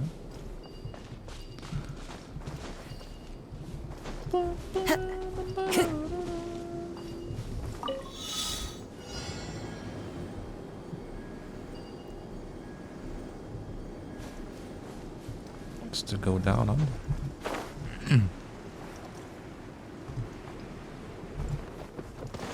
Time to go.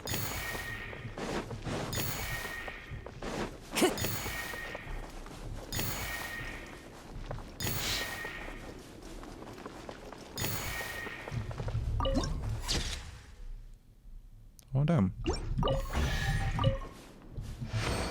those crystal cores. A fateful offering. Time to go. Oh, there it is. Statue of the Summon. Ooh, finally.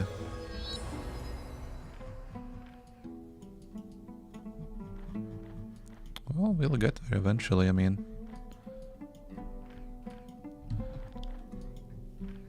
We'll get there.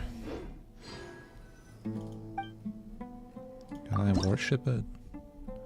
Nope.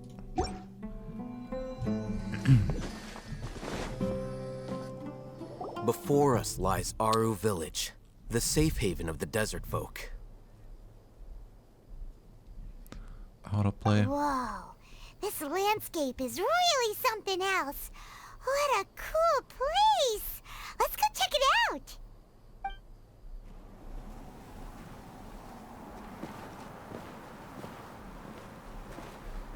It's a cutscene.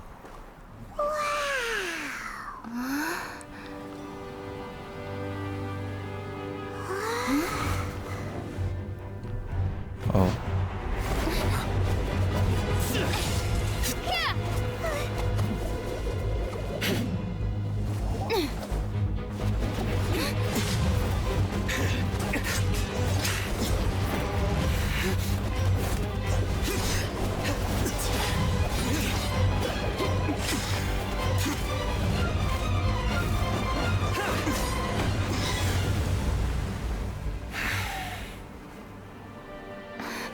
Simon.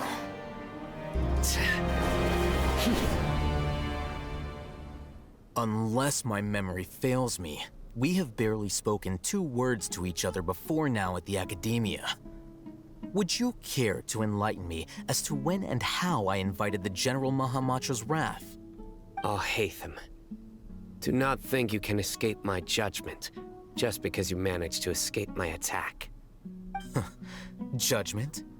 So that's how you'd characterize your actions here, is it? Or would elimination perhaps be a more accurate description? Had I used my full strength, not even this traveler would have been able to stop me. Though styled like an assassination, I sought only to ensure that my target would be unable to flee or resist. Standard practice for the Matra, as well you know. Seemed to me more like your own personal touch. Who is that, Alhaitham? Did you call him General Mahamatra? Yes. General Mahamatra Sino, head of all the Matra at the Academia. He's a formidable hunter, and the ultimate nightmare for any who have committed academic crimes. You seem to have placed a lot of trust in Alhaitham, to the point of blocking an attack for him. If I were you, I'd never choose to side with him. I wouldn't believe a single word that comes out of his mouth. I have been pursuing this scribe for a long time. I urge you, stand back and do not seek to defend him any longer. Otherwise, there will be consequences. Has Alhaitham done something wrong? Paimon doesn't think he's as bad as you've made him out to be. I won't waste my breath explaining things. Alhaitham, I saw it during our fight. Take it out. The divine knowledge capsule you're hiding on your person. Unless you want me to retrieve it for myself. Very perceptive of you. Nothing escapes a Matra's senses.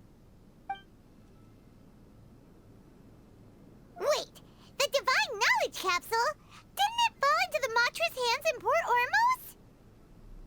No wonder you speak with such confidence, Sino. But I must admit, I'm very curious. What does this capsule mean to you?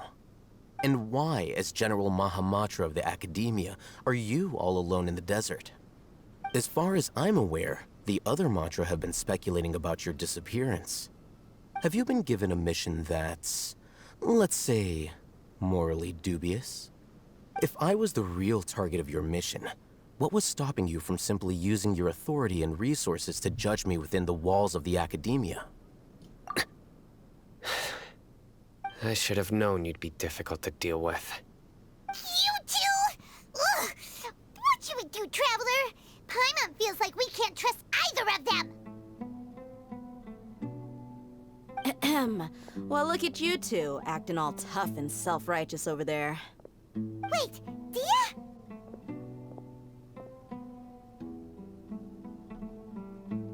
Great! Finally, someone that we can trust! You gotta help us out here, otherwise these two are gonna start fighting again! Yeah, sure looks that way. Two giants from the Academia duking it out once and for all. Not something you get to see every day, that's for sure. Listen, I know you academic types love to fill up your big brains with self-righteous morality and lord your empty rules and virtues over each other. But how dare you bring your petty disputes into the safe haven of Aru Village? It seems like someone's gonna have to beat some sense into your thick skulls until you finally learn to respect these grounds.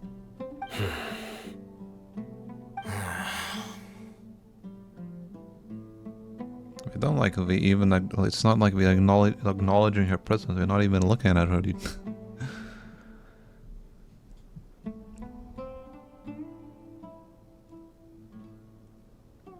Hey, did either of you hear a word I just said? No, I don't think we have. Yeah, just must be just the wind. Whoa, what's going on? The wind's so strong! Is this a sandstorm? Paimon's gonna get blown away! Another sandstorm? What's up with these recently?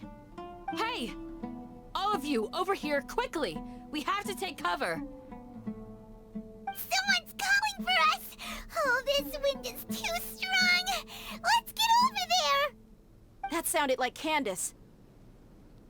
Come on, you two. Jeez, are all of you Academia folks such hard work? Move it!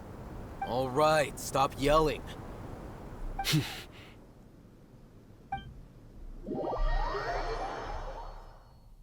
Okay.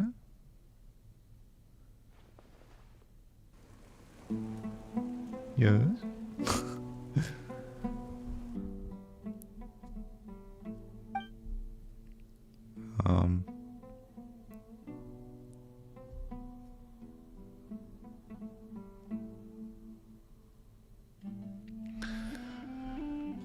autoplay is really struggling here, I must say. Well, this is pretty awkward. Hey, wanna play sardines with 3 people who wanna tear each other limb from limb? Sure, why not? Sounds fun. The air is so thick and heavy. Paimon can hardly keep floating anymore. My sincere apologies, everyone. This is the home of our village chief. I will have to ask you to make do with this small room until the sandstorm dies down. Please, let me introduce myself. I am Candace, protector of Aru Village. Our savior has come at last! Nice to meet you, Candace. The name's Paimon. Thank you so much for helping us. There's no need to thank me. It's only right to help each other when the weather gets rough. Wow, she's so gentle and caring, like a nice older sister. Unlike those guys over there. All right. Now that we're all better acquainted, we should return to the topic at hand. As a guardian charged with the responsibility to protect my fellow villagers from harm, I was observing your conflict from afar, even before the sandstorm started. And now that you have set foot within Aru Village itself, it is all the more my responsibility to make absolutely sure that you pose no threat whatsoever to us. So please, have an honest and sincere conversation with one another, and put your hostile feelings to rest. If anyone dares to start anything again while they are under this roof, I will not hesitate to send them out for some quality time with the creatures of the sandstorm. Oh, on second thought, Paimon may have misjudged Candace's character. And that goes for you too, Miss Dia. Do I make myself clear? All right, we got it, Candace. That's what I like to hear. So, which of you will begin? I was supposed to be a mediator, but I might have gotten a little too involved just now. Anyway, one of those two should probably start talking. Wait, that was you trying to be a mediator? I have nothing to hide, so there's no shame in explaining myself. While Al-Haytham wasn't wrong about the other Matra not knowing my whereabouts, it's not because I've been assigned a morally dubious mission. Rather, I've chosen to exile myself. Huh? Exile yourself? A little while ago, I discovered that there was data missing in the Academia's project planning and development files. What little they did report clearly did not match the project's actual progress. As General Mahamatra, I had the responsibility and authority to request an audit. However, to my surprise, the person responsible for the erroneous data was none other than Grand Sage Azar himself. I tried to investigate the issue myself before submitting a formal audit request, but I soon found that all leads and potential pieces of incriminating evidence were carefully concealed from me. I began to realize that they were cautious of me from the very beginning. Unsurprisingly, the Grand Sage rejected my audit request as soon as the submission reached his desk. He even said to me, "The power of the General Mahamatra is granted by the sages. You have no right to judge us." So they really are up to no good. I realized then that to the Grand Sage, the Matra are nothing more than tools for the sages to assert and maintain their control over knowledge.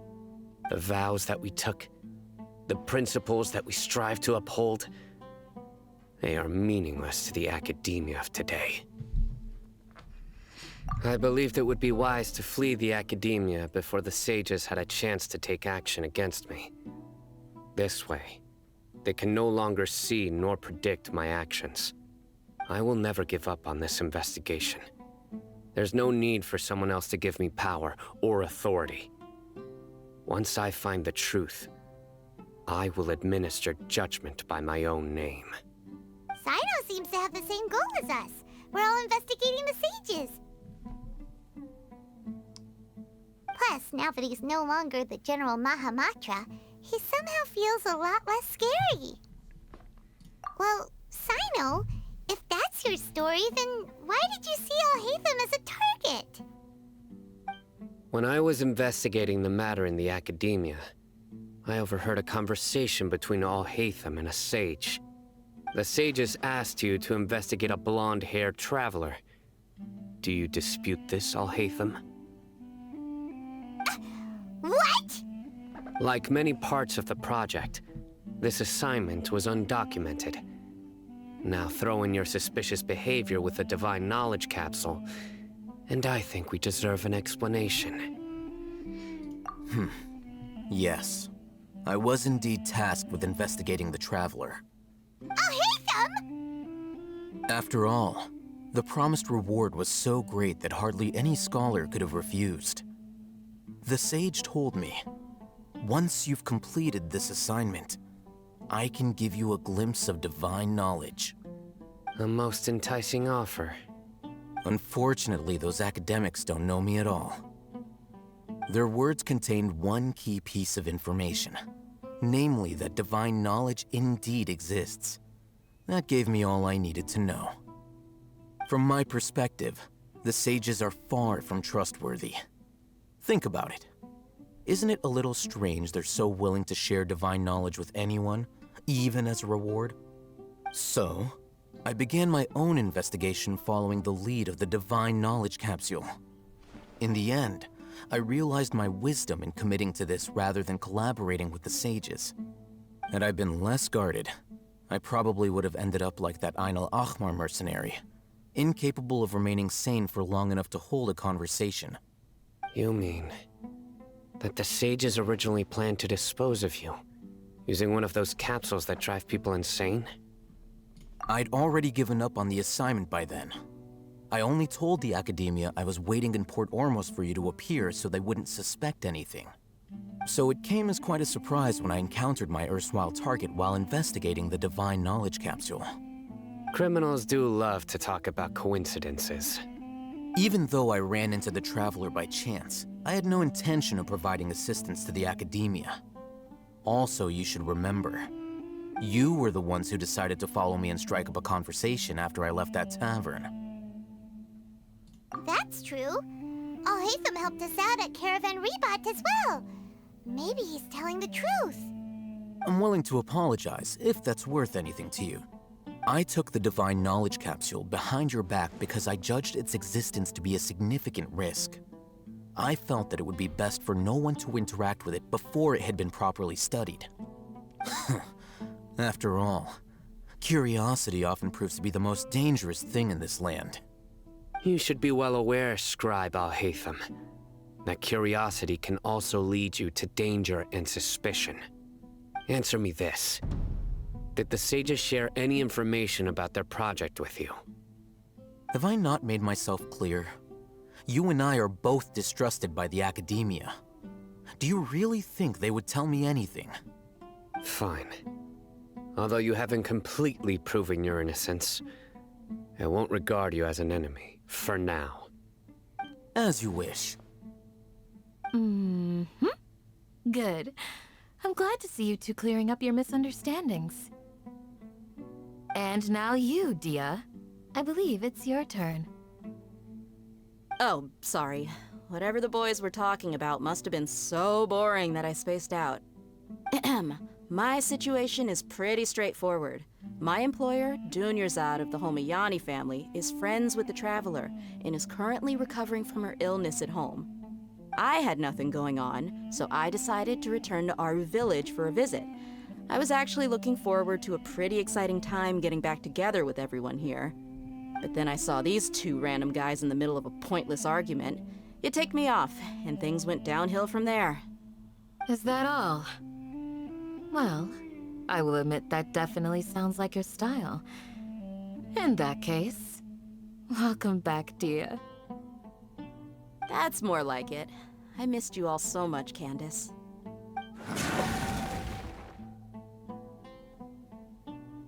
Whoa! What was that sound? No need to worry. Now that you're no longer at each other's throats, Please make yourselves at home. I'll take a quick trip outside to clear out some of those creatures in the sandstorm. Creatures? In the sandstorm? Are you sure you don't want some backup? Fighting in a sandstorm is not for the faint-hearted. Anyone without extensive training in these conditions is at a disadvantage. You needn't worry. Yeah, just leave him to Candace. Don't worry, she's as tough as they come.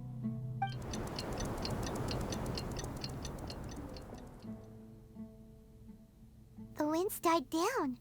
That means the sandstorm's over, right? Candace still isn't back yet, though.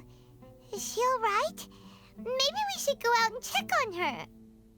When you put it that way, even I'm starting to feel a little worried. All right, let's go. We've been here long enough, and the boys are as chatty as the floor. Well then. This world I roam, I carry memories of my home.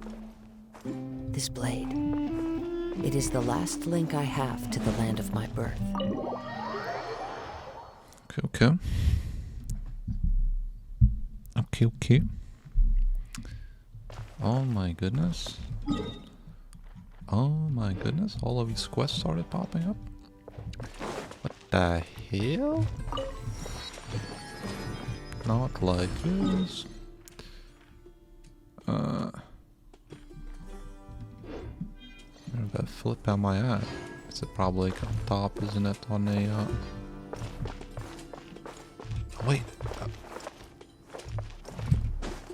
I think I saw it. I think I've seen it. I've seen it. I've seen it. I'ma go get it, man.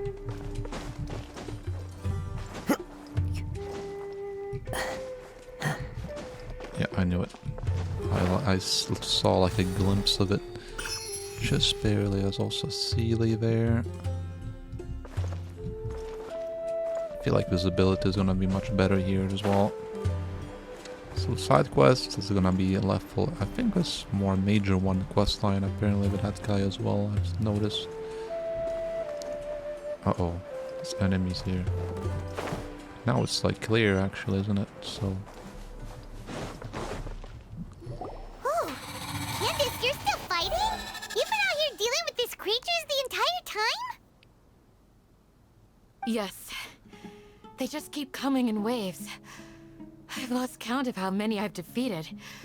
Before I realized it, even the sandstorm had stopped. Ah, here comes another wave! Leave this round to us. I got interrupted earlier, but now I have something to take my anger out on. It's been quite a while since I've seen the Flame Mane in action. I'll leave these to you then. I'll be sure to put on a good show. Let's go! Okay.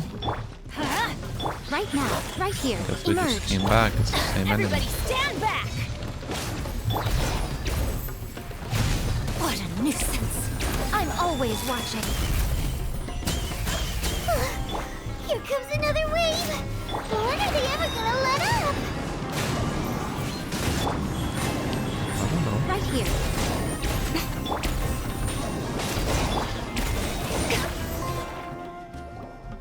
The creatures stopped appearing. Was that the last of them?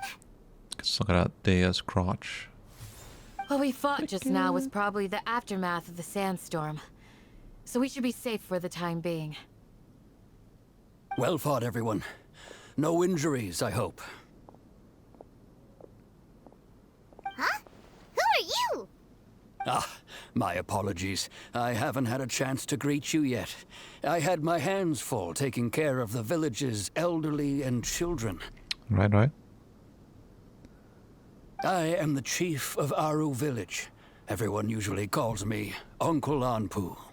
Sir, I am also originally from the desert, but I have not been back for some time now. May I ask if such sandstorms are common? I can't say they've always been common, but recently the storms have become increasingly severe and frequent. Besides sandstorms, we also occasionally get earthquakes. According to an investigator who stayed in the village a while ago, these unusual natural phenomena are related to the withering of Irminsul. Another effect of Irminsul's withering. So, Irminsul's withering causes withering zones in the forest, and sandstorms and earthquakes here in the desert? Everything in the natural world is inextricably connected to Irminsul. These regional symptoms can indeed be a reflection of Irminsul's present state. Everyone in Aru Village needs to take good care of themselves. Speaking of which, why haven't I seen a single village keeper since I got here? Village keeper? Who are they? Village guards like Candace? Does your curiosity know no bounds? Village Keeper is how Aru Village refers to mad scholars exiled here by the Academia. Most of them are scholars who lost their sanity after a period of training in the Avidia Forest. The Academia believes that their crazed mutterings may have a negative effect on the psyches of other scholars. So, they're forcibly exiled to the desert. Though if you ask me, it's all a boatload of nonsense. Buttload? Alas, that's exactly what we've been trying to investigate. One by one, the village keepers have been mysteriously disappearing without a trace. But no one in the village has ever seen them leave. If you're planning to stay around the village for the next few days, I'd appreciate it if you could keep an eye out for them.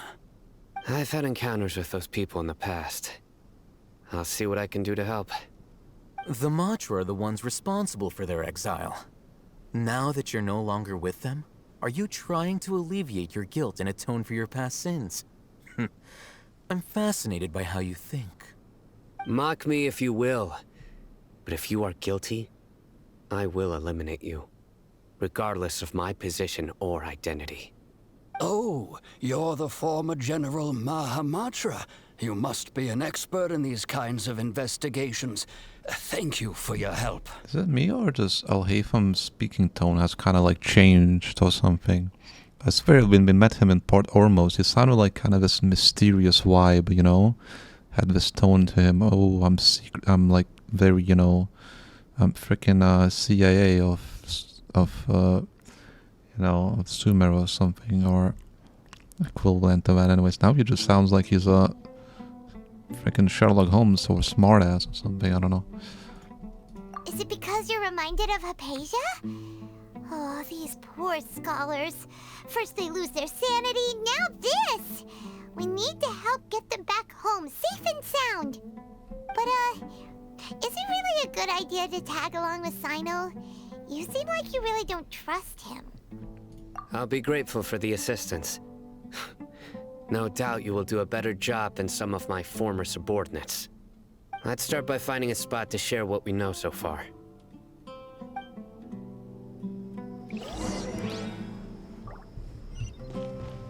Exchange information with Sino somewhere else.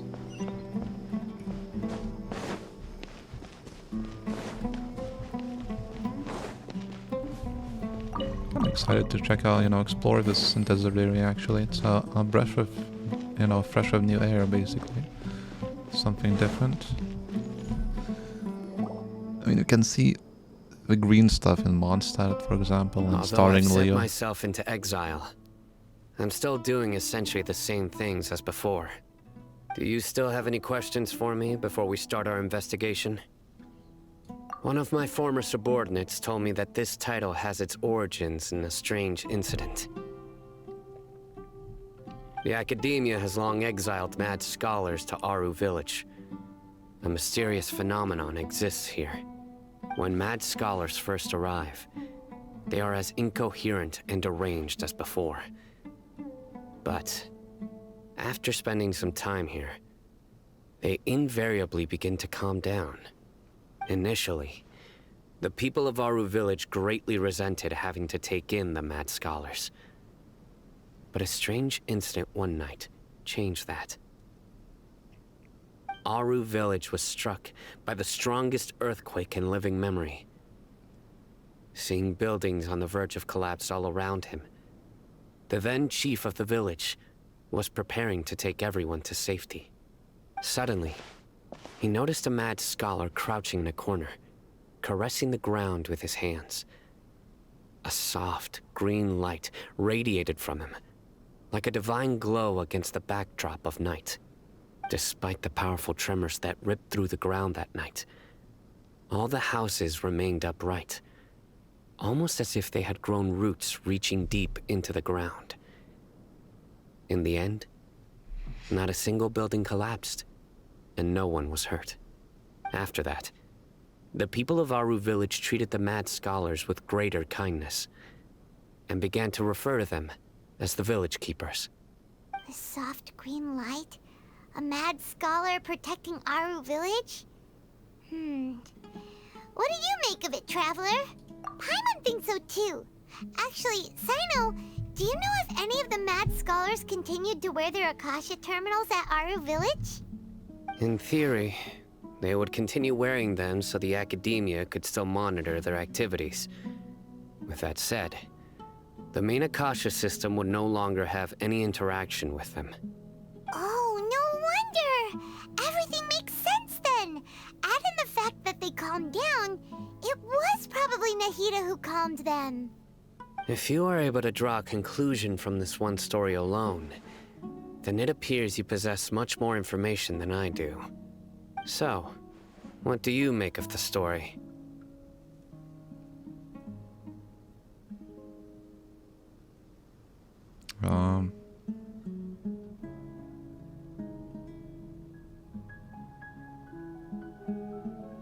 Mad scholar's power.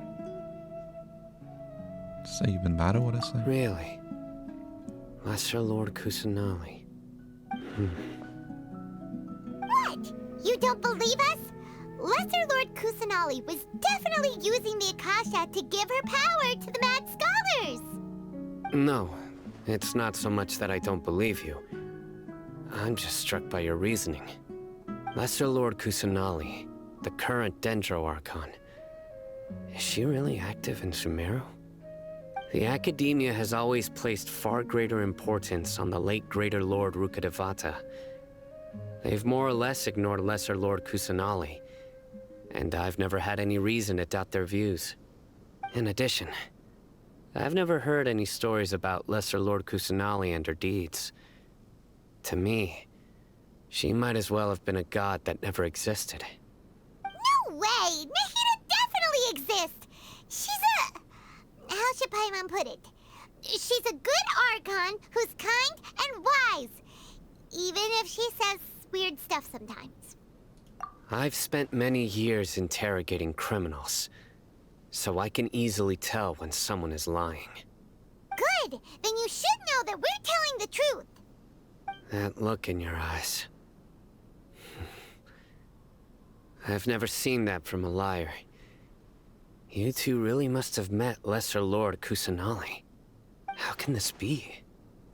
To think, our Archon has been amongst us this entire time. Alright, now it's our turn to put our skills to good use for this investigation. But easier said than done, especially since we don't have any leads. Maybe we can start by knocking on some doors.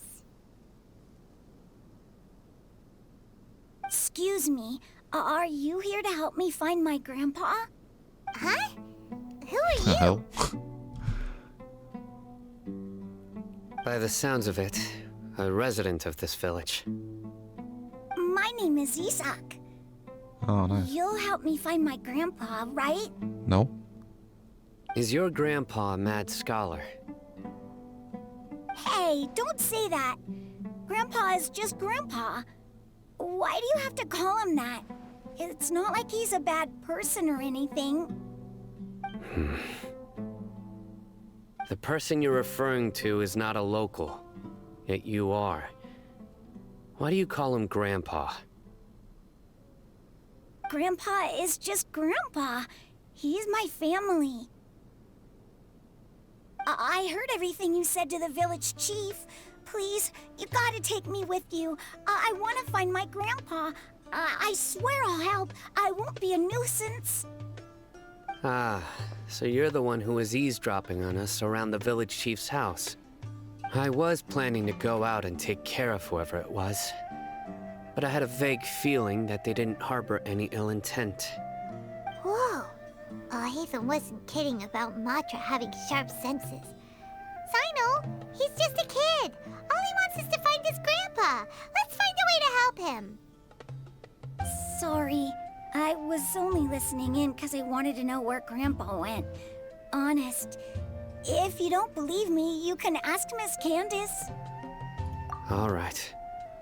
But first, let's confirm the facts with Candace.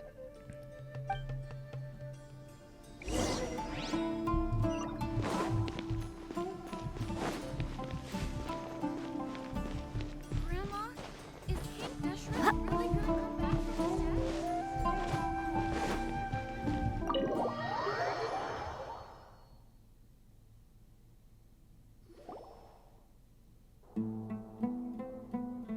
Sino is super vigilant. Is this what all the Matra are like? Ah, you're back already. We just wanted to confirm something with you. Do you know a boy by the name of Isak? I had a feeling he'd go looking for you. Huh? You knew this would happen? Because he inquired Yes. her first. Although he tried his best to stay hidden, I still noticed him eavesdropping outside the window. He really wants to get his grandfather back. Isak's parents were both Eremite mercenaries who rarely returned to the village after finding employment in the city. He was raised by his grandfather. Unfortunately, it was only a few years before his grandpa passed away. Isak was still very young at the time, so various families in the village took turns caring for him so he could survive. Later, an elderly mad scholar arrived at the village. Isak thought the scholar bore a striking resemblance to his grandfather, and thus often spied on the man. However, the scholar was unkempt in appearance and incoherent in speech. Although Isak referred to the man as his grandpa, he was afraid and didn't dare to approach him. One summer night, the oft mumbling and bumbling grandpa suddenly calmed down and seemed to become more lucid. He even noticed Isak hiding in the distance. So Grandpa walked up to Isak and patted him on the head. He even took Isak to the entrance of the village, where he patiently taught the boy the names of the stars, and accompanied Isak until he fell asleep. The next morning, Isak woke up and wanted to go find his grandpa again, only to realize his grandpa no longer recognized him. However, even so, Grandpa retained his calm expression. It's said that those who saw the scholar claimed he no longer appeared to be crazy, but appeared to be living in his own world, almost as if he were sleepwalking. Isak was thrilled that his grandpa was able to find peace, and would follow him all the time, asking him things like, "Grandpa, want me to take you somewhere fun?" Or, "Grandpa, could you tell me stories about the stars again?" All this somehow just makes Paimon feel really sad. It seems like they both deserve so much better. Perhaps. Nearly everyone who lives in the desert has some form of hardship or regret. But even so, we must still continue on with our lives. It's also my reason for fighting. I must continue to protect this land.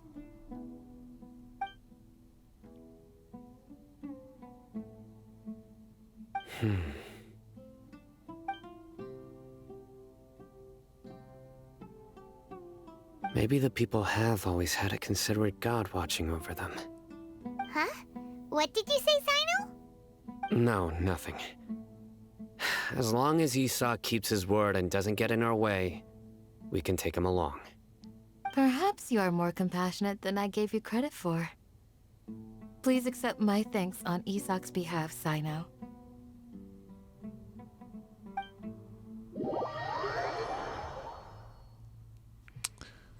Okay. Hey, Isak!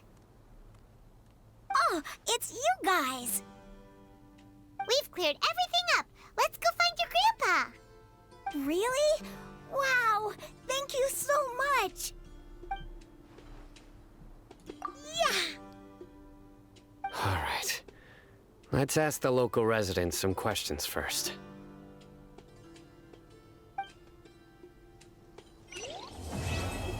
Oh. That's Act 3. Done and dusted, really? Holy crap, it is. I mean, this is by far the shortest frickin' act, man. I mean, this is probably gonna go for a while, I suppose.